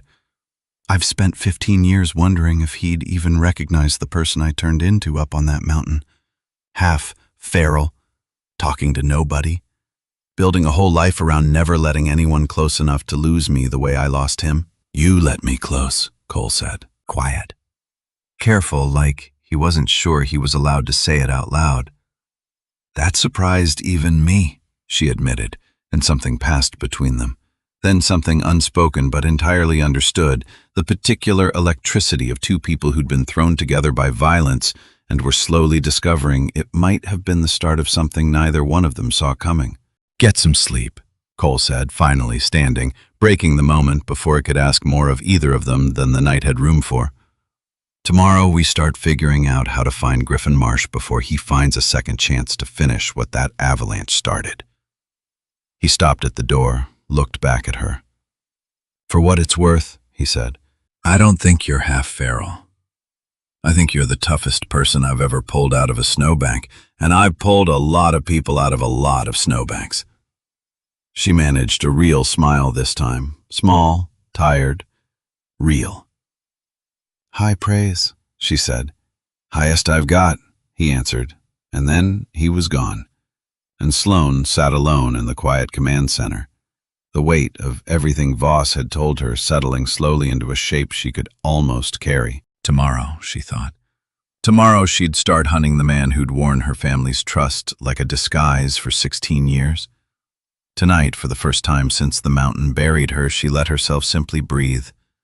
She sat alone in the amber quiet for a long time after that, longer than she meant to, watching the last of the alarm lights blink out one by one across the console, until the room settled into something almost like peace. Somewhere beyond these walls, Griffin Marsh was out there moving through whatever life he'd built on top of the lie he'd sold her family for 16 years, believing probably that the mountain had already finished his work for him. He didn't know yet that she'd survived, didn't know that a director with old guilt and a lieutenant with an old debt were already turning over every rock they could find to prove what he'd done. Didn't know that the girl he used to teach to fish on quiet Sunday afternoons had grown into a woman who could put 2 rounds on target at 600 yards through blowing snow, and who now had every reason in the world to aim that same steadiness at him. Somewhere out there, he was probably sleeping soundly, untroubled, certain that a mountain had already cleaned up the one loose thread he'd never managed to tie off. He had no idea the thread had survived, had grown teeth, had spent the last 24 hours learning exactly how deep his betrayal went. Let him believe it a little longer, she thought. Let him sleep easy for one more night. Because tomorrow, the hunting started. And this time, she wasn't the one who'd be caught looking the wrong way when it mattered most. 3 days. That's how long it took to find Griffin Marsh's real location. 3 days of Voss's team pulling apart shell companies and cutout accounts. 3 days of Sloane sitting in briefing rooms, learning the true shape of a man she'd once called family. 3 days of Cole, never leaving her side for more than an hour at a time, like he'd appointed himself something between bodyguard and anchor, and had no intention of resigning either post. She spent those 3 days learning things about Griffin Marsh that made her stomach turn every time a new file landed on the table. A private security empire built on government contracts. Board seats on companies that sold surveillance technology to anyone with a big enough checkbook. A foundation ironically named for veterans' welfare that seemed to exist mostly to launder money through tax-exempt donations nobody ever traced back to their real source. She slept in snatches those 3 nights when she slept at all, and every time she closed her eyes she saw some new fragment of him. Marsh, at the kitchen table, laughing at something her father said. Marsh's hand on her shoulder at the funeral, steady where her own legs weren't. Marsh teaching her to cast a fishing line on a lake so still it looked painted, patient, in a way her father, always half a step ahead of the next mission, rarely had time to be. She'd spent 17 years building a version of him in her memory, and now she had 3 days to tear it down, piece by piece, and replace it with the truth. He built a kingdom, she said, on the 3rd morning, staring at a wall covered in printouts, red string connecting names and companies and dates in a pattern that looked less like an investigation and more like an accusation made visible, all of it standing on top of my father's grave.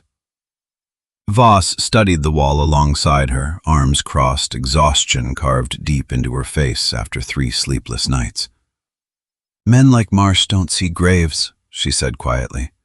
They see foundations. It's the only way someone builds something like this without the weight of it crushing them first.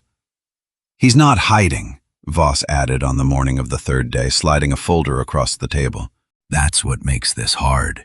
He's operating in plain sight, runs a private security contracting firm out of Colorado Springs, government contracts, congressional testimony twice in the last 5 years on domestic threat assessment. The man built himself a legitimate empire on top of everything he destroyed to get there. Sloane opened the folder.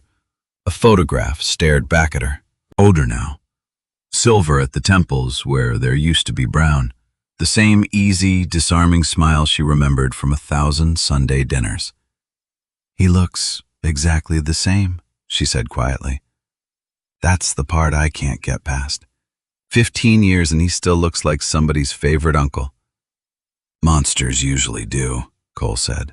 That's sort of the whole trick. Voss tapped the folder. His company's hosting a gala Friday night. Donors, contractors, a few senators. High visibility, which means high security, but also means he can't risk a scene. Whatever happens between you and him, it happens in a room full of witnesses who all think he's exactly who he says he is. You want to send me into a room alone with him? Sloane said. I want to give you a choice nobody gave your father, Voss said. He never got the chance to look Marsh in the eye and ask why. You do. Cole leaned forward, elbows on the table, arms crossed tight in the way they always got when he was holding back an objection out of respect rather than agreement. "I don't love this plan," he said, "for the record. Too many variables, too many ways it goes sideways in a room full of people we can't fully control." "Noted," Voss said. "And overruled, unless Sloane says otherwise. This is her call to make, nobody else's." Sloane looked between them, feeling the weight of the decision settle onto her shoulders, the way her father's old rifle used to settle there. Familiar, despite the danger. A burden she'd carried before and somehow always found the strength to carry again. "I'll do it," she said. 15 years of silence? I think I've earned one conversation where I finally get to ask the question out loud.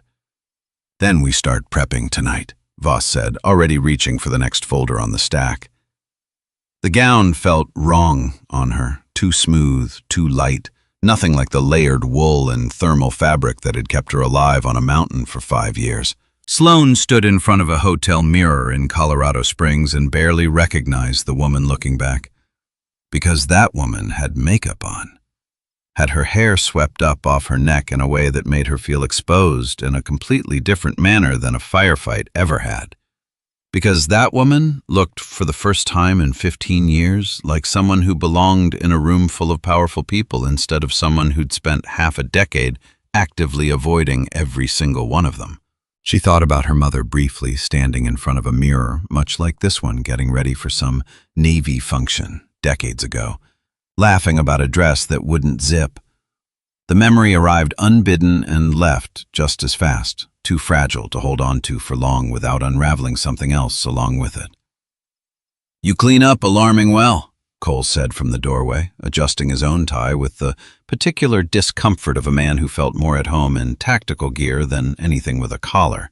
"Don't get used to it," she said. "This is a one-night engagement." He crossed the room and something in his expression sobered fast, all traces of the joke gone. "You don't have to do this," he said.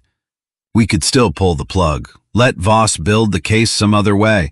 Let this be somebody else's fight." "It's not somebody else's fight," Sloane said. "It never was.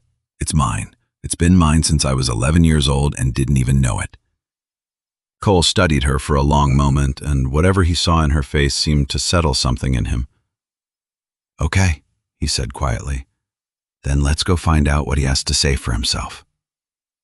She reached for the small clutch on the bed, the one with a radio mic sewn into the lining and a tracker Voss's team would monitor from a van 3 blocks away, and felt her hands shake for the first time since the mountain. Because this wasn't a firefight. Firefights, she understood. This was walking into a room and smiling at the man who'd killed her father, and doing it well enough that he never saw the knife coming until it was already too late to matter. The ballroom glittered like something out of a life she'd never been meant to have. Chandeliers throwing gold light across marble floors, a string quartet playing something she didn't recognize. Men in tuxedos, women in gowns that cost more than she'd spent on groceries in the last 3 years combined, all of it wrapped around a man standing near the center of the room, like gravity itself bent slightly in his direction. Sloane stood at the edge of it for a moment, feeling Cole's presence a careful 10 feet away. Close enough to reach her in seconds, far enough to look to anyone watching like two strangers who'd simply arrived at the same event. Somewhere outside, in a nondescript van, 3 blocks away, Voss and her team were listening to every word this room produced, waiting for a signal Sloane hoped she'd have the nerve to give. Griffin Marsh hadn't changed the way she remembered him changing in her nightmares. He'd changed the way people change when nothing ever catches up to them. Silver hair, a tailored suit that fit like it had been poured onto him, and that smile. God, that same warm, easy smile that used to make her feel safe as a child now, sitting on his face like a mask he'd worn so long he'd forgotten it wasn't his real one. She watched him work the room, watched him laugh at something a senator said, watched him clasp a donor's hand with both of his own in that particular gesture that always made people feel like the most important person he'd spoken to all night. Then his eyes found her across the room and stopped. She watched recognition move across his face in real time, watched shock give way to something more complicated, something that flickered between fear and Absurdly, something that almost looked like joy. "Sloane," he said when he reached her, his voice pitched low, private, meant only for her. "My God, Sloane Reeves. I heard you'd been in some kind of accident. I actually heard you didn't make it." "You heard wrong," she said. Her voice came out steadier than she felt, steadier than she had any right to feel, with her heart hammering against her ribs hard enough that she was sure he could see it. Something crossed his face. Gone in half a second, but she caught it. Recalculation. The look of a man discovering the ground under him wasn't quite where he'd left it. "You look incredible," he said, recovering, sliding back into the warmth like a coat he'd never taken off. "It's been, 6 years? 7? I think about your father every day, you know. Best man I ever served with." The words landed like acid. "Is that what you tell yourself?" she said quietly. "Every day? Is that the story that lets you sleep at night?" His smile didn't waver, but something behind his eyes went very still, very careful. "I don't know what you mean," he said. "I think you do," Sloane said. "I know about the extraction point, Griffin. I know it was supposed to be secured an hour before he arrived. I know it wasn't. I know he spent his last minutes on this earth waiting for backup that you made sure never came." The room around them kept moving, kept glittering, kept laughing at jokes and sipping champagne, utterly oblivious to the fact that 15 years of buried truth had just detonated quietly in its center. Marsh's jaw tightened. Just slightly, just enough. "You should be careful making accusations like that," he said, voice still low, still pleasant on the surface, but something underneath it had gone hard as steel. "Especially somewhere this public. People might start wondering what kind of trauma made a woman start seeing conspiracies in old friends." "That's clever," she said. "Almost admirable, actually." Turning it around on me before I've even finished the sentence. "Is that what you did to him too? Right before you left him to die? Made him feel crazy for trusting his own instincts?" Something flickered across Marsh's face then, fast, ugly, gone almost as soon as it appeared. But she'd seen it. The mask slipping just for a heartbeat, revealing something colder underneath. "Walk with me," he said quietly. "There's a terrace, fewer ears." The terrace overlooked the mountains, dark shapes against a sky scattered with stars, close enough that Sloane could almost pretend for one absurd moment that she was standing on her own porch instead of a stranger's gala. Marsh closed the door behind them, muting the music and laughter to a distant hum. "You have no idea what you're accusing me of," he said, and the warmth was gone now, entirely replaced by something flatter, something that had been waiting 15 years for exactly this conversation. "Then tell me," she said. "Make me understand. Because right now all I have is a father who trusted you with his life and a dead man's daughter standing on a mountain who nearly ended up the same way he did." Marsh's hands, she noticed, had gone very still on the terrace railing. When he spoke again, his voice had dropped into something quieter, older, a register she recognized from childhood, from late nights when the adults thought she was asleep and let their guards down around the kitchen table. "You want to know what it's like?" he said, "spending 20 years building something with a man you'd die for, and then watching him decide one afternoon that everything you'd built together wasn't worth adapting to survive?" "That's not an answer," Sloane said. "That's a justification. There's a difference." "Is there?" he said.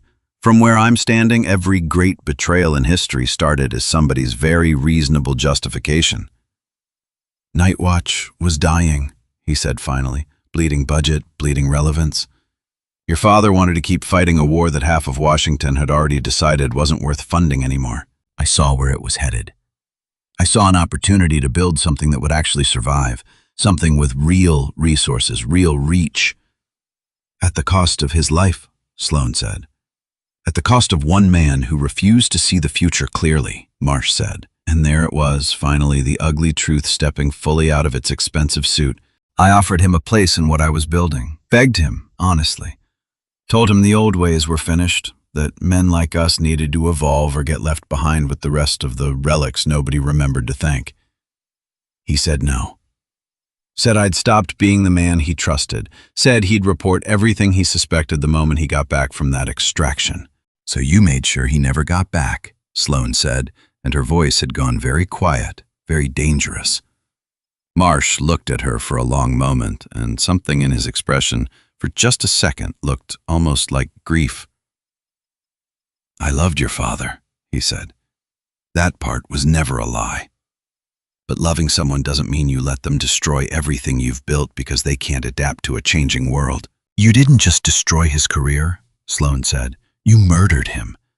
And then you spent 15 years playing uncle to the daughter he left behind, teaching me to fish, sitting at my mother's funeral, letting me believe you were family, while you were quietly hunting for whatever he'd hidden inside me to make sure I'd never be able to prove any of it. Marsh's expression hardened completely now, the mask gone for good. I gave you every chance to disappear quietly, he said.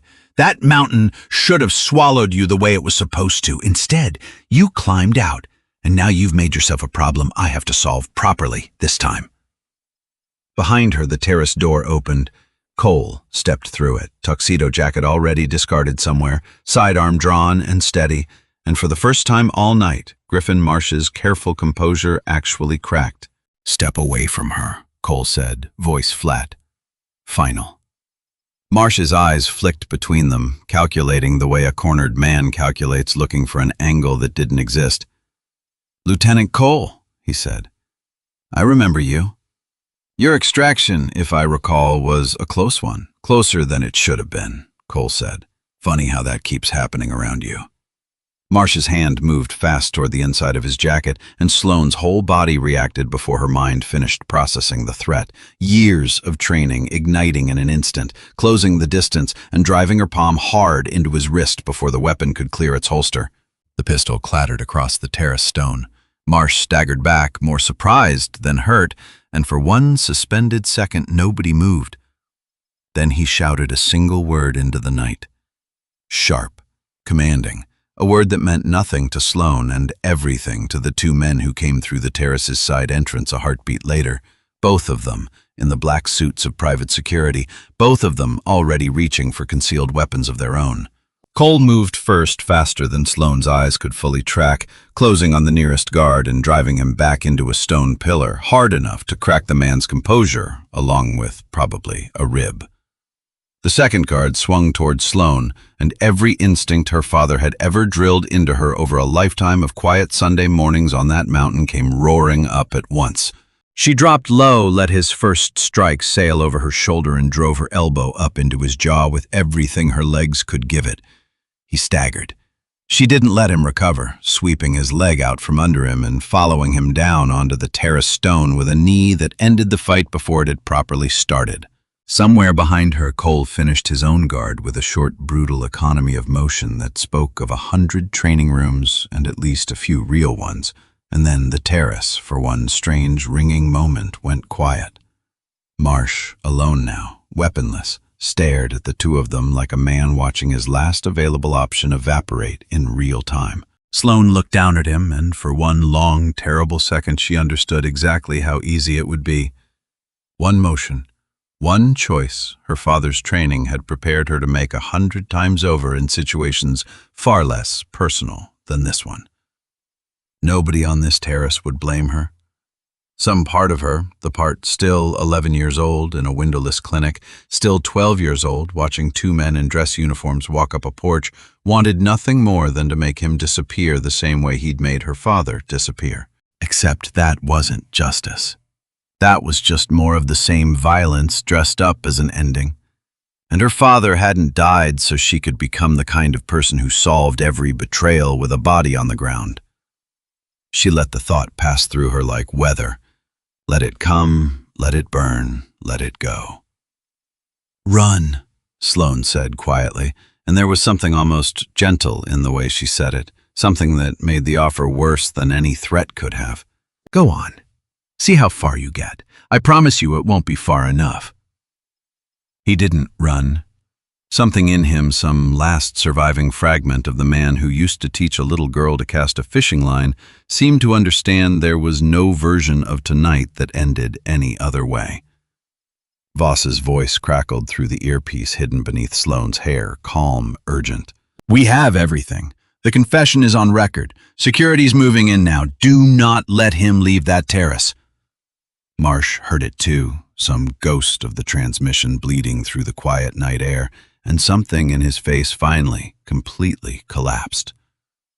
"It's over," Griffin Sloane said, and 15 years of grief and fury and love twisted together into a single steady sentence. "You don't get to disappear into some other identity the way you helped erase my father. You're going to stand trial. You're going to say his name out loud in a courtroom and explain to the whole world exactly what you did to him." Marsh looked at her for a long, silent moment, something breaking behind his eyes, some final collapse of the man who used to carve small wooden animals for a little girl who trusted him completely. "He was my brother," he said quietly, "in every way that mattered except blood, and God help me, I still don't know if I'd do anything differently." "Then you're worse than I thought," Sloane said, "because at least a monster who doesn't know better is just broken. You knew exactly what you were choosing, and you chose it anyway." Security flooded the terrace a moment later, real security this time, badges and radios, and the controlled chaos of a takedown finally executed properly, and Sloane stepped back, let them do their work. Let 15 years of careful hunting finally close its hand around the man who'd built an empire on her father's grave. Cole appeared at her side, breathing hard, a thin line of blood at his temple from where the first guard's ring had caught him. "You're hurt," she said. "I've had worse from a bar fight," he said. "You okay?" She looked down at her own hands, still trembling faintly, adrenaline draining out of her system in slow, uneven waves. "I don't know yet," she admitted. "Ask me again once it's finished sinking in." They stood together at the terrace railing while agents led Griffin Marsh away in handcuffs past the same gilded ballroom he'd charmed 20 minutes earlier, past donors and senators who would spend the rest of the night whispering about a scandal none of them yet understood the full shape of. He didn't look back at her. Sloane wasn't sure whether that was mercy or cowardice, and decided watching him go that it didn't matter which. Voss called 2 weeks later, her voice carrying an urgency Sloane hadn't heard from her since the night of the breach. "We finally cracked it," she said. "The code. Whatever your father hid in that marker 15 years ago." Sloane sat down hard on the edge of her hotel bed, phone pressed tight against her ear. Cole, watching her face from across the room, already reading the shift in her posture. "Tell me," Sloane said. "It wasn't a secret weapon," Voss said. "Wasn't classified troop movements or some grand conspiracy. It was a ledger. Account numbers, dates, transaction records, all of it, tracing Marsh's earliest thefts from Nightwatch's own budget, going back nearly 18 years. Your father found it almost 2 years before he died. Started building a case quietly on his own because he didn't trust anyone left in the chain of command not to bury it the moment Marsh caught wind. He was protecting the evidence," Sloane said slowly, the pieces settling into place with a kind of aching clarity. "Not some secret program, just proof. Proof that the man everyone trusted was already stealing from the people he served with. He didn't have anyone else he trusted enough to hold it." Voss said, "Quiet now." "So he hid it inside the one person he trusted more than anyone alive. He just never got the chance to tell you what you were carrying, or why." Sloane sat with that for a long moment, feeling something settle inside her that had been unsettled for 15 years. Not vengeance, exactly. Something closer to completion. Her father hadn't died guarding some vast, unknowable secret. He'd died trying to protect the truth in the most literal sense, and had trusted his own daughter to be the safest place in the world to keep it. "He knew you'd come through," she said, half to herself, half to Voss, half to the ghost of a man who'd carried this alone for 2 years without ever once letting her see the weight of it.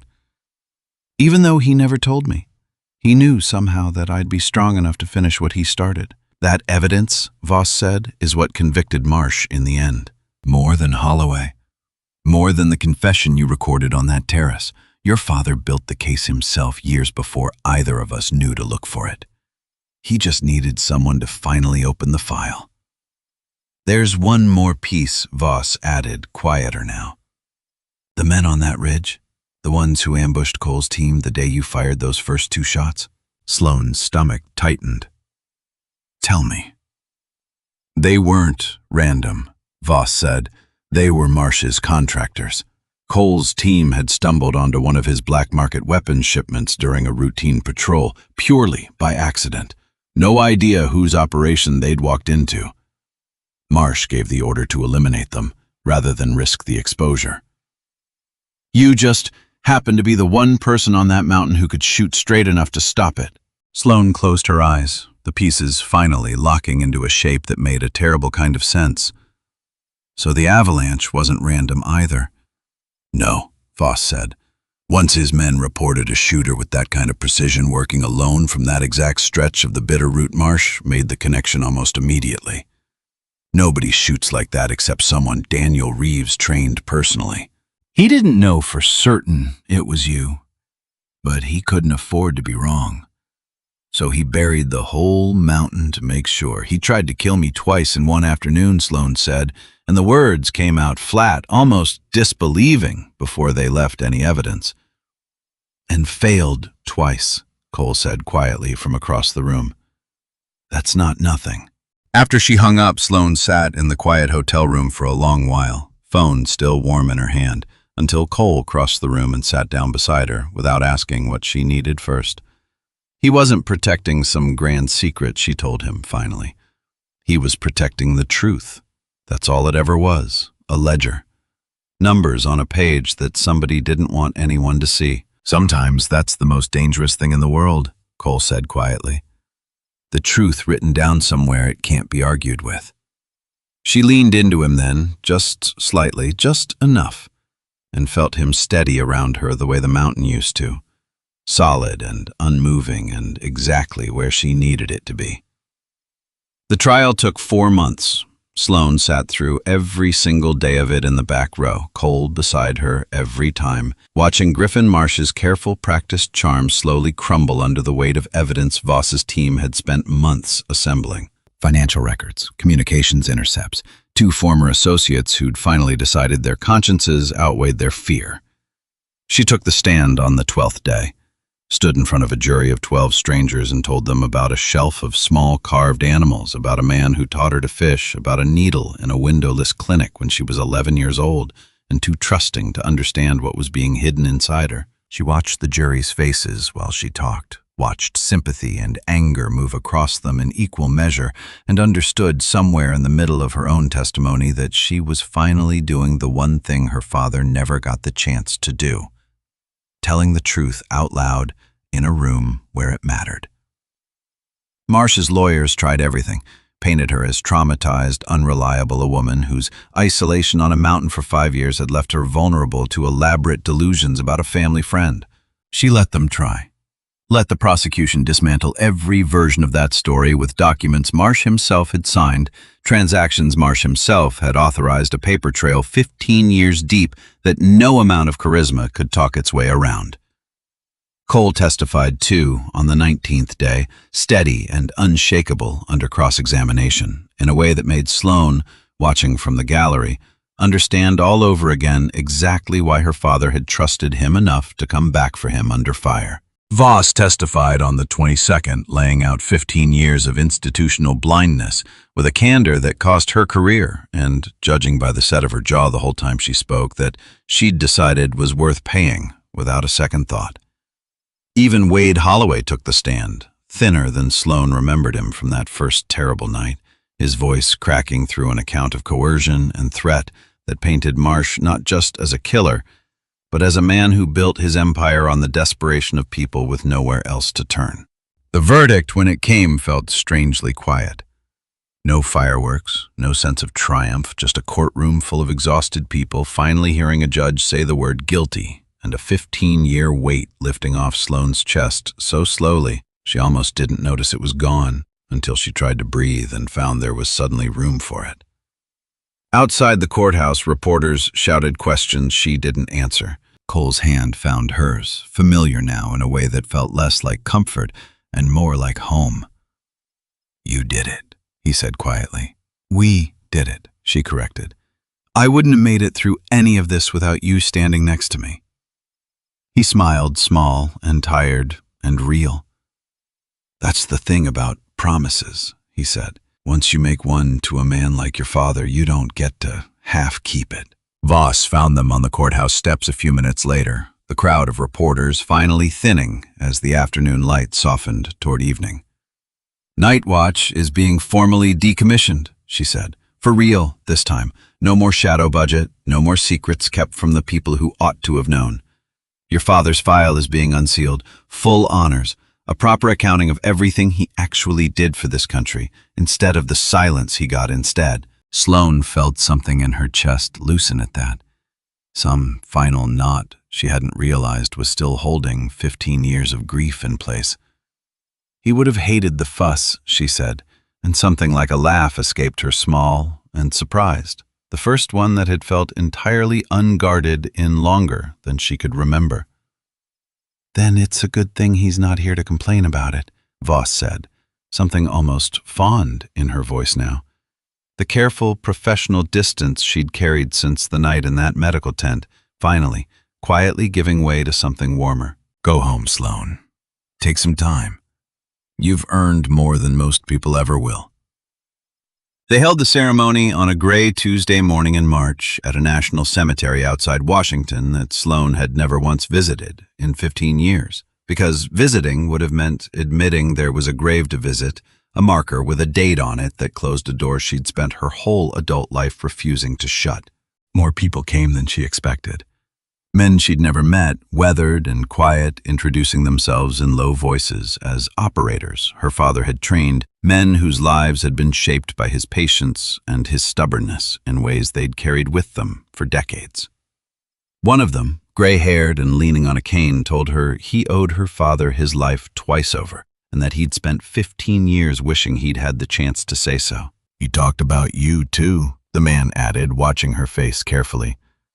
Said his daughter was the toughest person he ever trained. Didn't think any of us believed him. Looks like he was right all along. A folded flag, a rifle volley that made her flinch despite every year of training that should have made the sound familiar instead of raw. Voss stood on one side of her, Cole on the other, and for the first time since she was 12 years old, Sloane let herself cry in front of other people. Let the grief finally have the moment it had been owed for 15 long years. Colonel Daniel Reeves, the officer reading the citation said, gave his life in service to his country in an operation whose full details remain even now only partially declassified. What is known is this. He identified a threat from within his own ranks, and rather than compromise the integrity of the mission or the safety of those he served with, he chose to protect the truth at the cost of his own life. It wasn't the whole story. Sloane understood that some parts of it never would be, not fully, not in any official record the government was willing to release. But it was true as far as it went, and after 15 years of nothing at all true and partial, felt like an ocean compared to the silence she'd been drowning in. She accepted the flag with steady hands, the same hands that had once fit a rifle stock her father shaped just for her, and held it against her chest the way she imagined somewhere some part of him might have wanted to be held one final time. Rest now, she whispered so quiet only the wind could have carried it anywhere. You did enough. More than enough. Let me carry the rest. Afterward, walking back through rows of white markers, stretching farther than she could comfortably look at, Sloane understood something she hadn't expected to understand today. Every one of these stones belonged to somebody's daughter, somebody's son, somebody left standing at a window years later watching a tree line, waiting for an answer that might never come. Her grief wasn't smaller for being shared this widely. If anything, it felt larger and lighter, both at once. The particular relief of finally setting something down among people who understood exactly how heavy it had been to carry alone. Spring came late to the Bitterroot that year.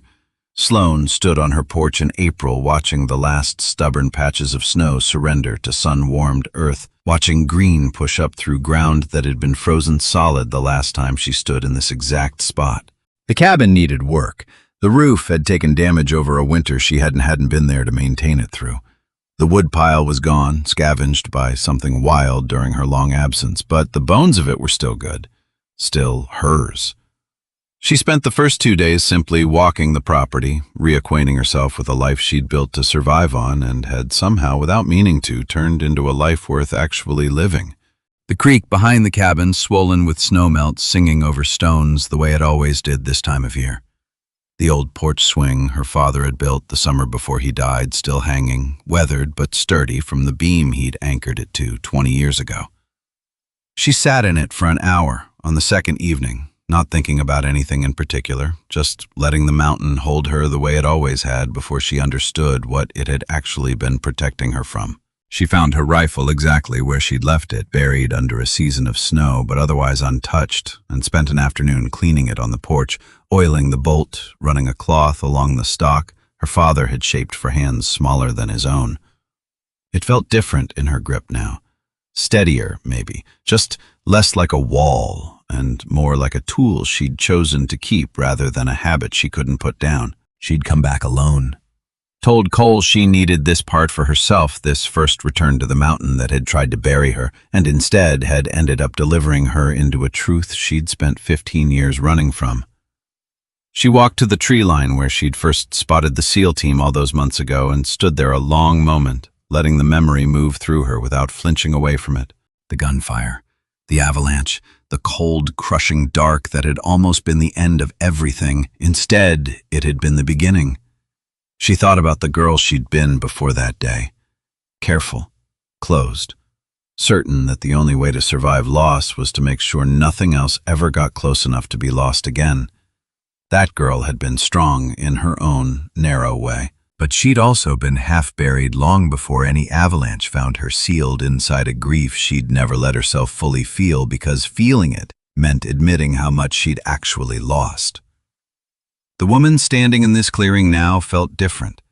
Not lighter, exactly. The grief hadn't disappeared. It had simply stopped being the only thing she was made of. She dug a small hole at the base of an old lodgepole pine, the same one that had stood witness to everything that started here, and set her father's dog tags inside it, wrapped in a strip of cloth she'd cut from his old field jacket years ago, and never told anyone she'd kept. Beside the tags, she placed one more thing. A small wooden fox, worn smooth from handling the last of the carved animals Griffin Marsh had ever given her. The one she'd kept on her windowsill for 17 years without ever once questioning where it came from or what it might have cost her to keep loving the man who'd carved it. She wasn't burying her father today. She understood that kneeling there in the cool spring dirt, she was burying the last, soft, unguarded part of her childhood that had trusted Griffin Marsh completely.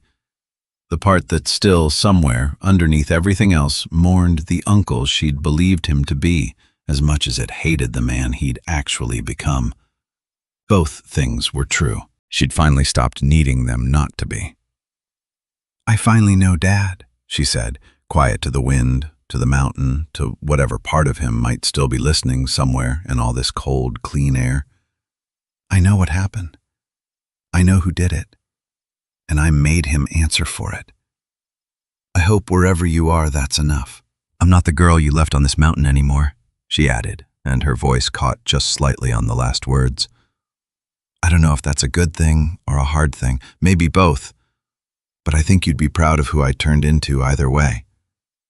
The wind picked up, rustling through pine needles in a sound that had always, her whole life, felt like the mountain breathing. She covered the small hole, patted the earth flat, and stood.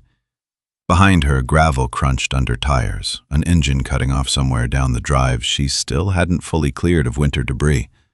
She turned, and Cole was climbing out of a truck that had clearly seen better decades, 2 coffees balanced in a cardboard tray, an expression on his face like a man who wasn't entirely sure of his welcome but had decided to risk it anyway. "You said you needed to do this alone," he said. "I did," she said. "I'm done now." He climbed the porch steps, handed her a coffee, black, no sugar, exactly the way she took it, and she wondered briefly when he'd learned that detail without her ever telling him. "I wasn't going to come," he admitted, settling onto the top step beside her. Figured you meant it when you said alone. Then I got about as far as the county line and turned the truck around because some part of me couldn't shake the feeling that alone wasn't actually what you needed today. Just company that knew when to keep its mouth shut. That's oddly perceptive for a man who talks as much as you do, she said. I contain multitudes, he said, and the corner of his mouth twitched toward a smile he didn't quite let all the way out. They sat together in comfortable silence for a while, coffee steaming in the cool spring air, the creek singing somewhere behind the cabin, the whole mountain settling into the particular hush of late afternoon. "What happens now?" he asked eventually. She looked out at the mountain, at the tree line, at the whole enormous, complicated, healing landscape of her life stretched out in front of her. "Now," she said, "I think I finally get to find out who I am when I'm not just surviving something." Cole leaned against the porch rail beside her, close enough that their shoulders nearly touched, comfortable in a silence that no longer felt like the isolation she'd spent 5 years building. "I've got some time coming," he said, careful, like he was testing the weight of the words before he committed to them fully. "Been thinking about how I might spend it. This mountain's not a bad place to figure that out if the person who lives here doesn't mind the company." Sloane looked at him for a long moment, at the quiet, unshakable warmth that had never once wavered since the night he pulled her out of a snowbank and refused to leave her side, and felt something in her chest open that had been closed for longer than she could accurately measure anymore. "I think," she said slowly, "the mountain's decided it likes you. And I've learned not to argue with this mountain." "Sounds like a good place to start," he said. The wind moved through the trees. The sun climbed higher over ridgelines that had once tried to kill her, and instead had given her back everything she thought the mountain had taken 15 years ago.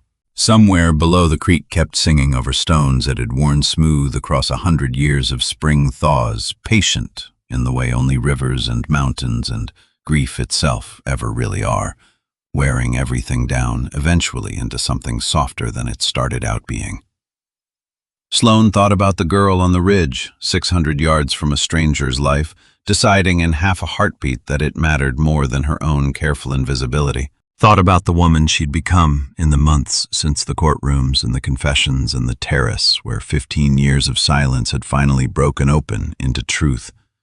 Thought about her father, carrying a secret alone because he trusted no one else to be strong enough to hold it, and how right he'd turned out to be, even if it had taken her this long to prove it. For the first time since she was 12 years old, standing on a different porch watching 2 men in dress uniforms walk toward a truth she wasn't ready for, Sloane Reeves felt something that had nothing to do with survival. She felt simply peaceful. And for now, that was enough.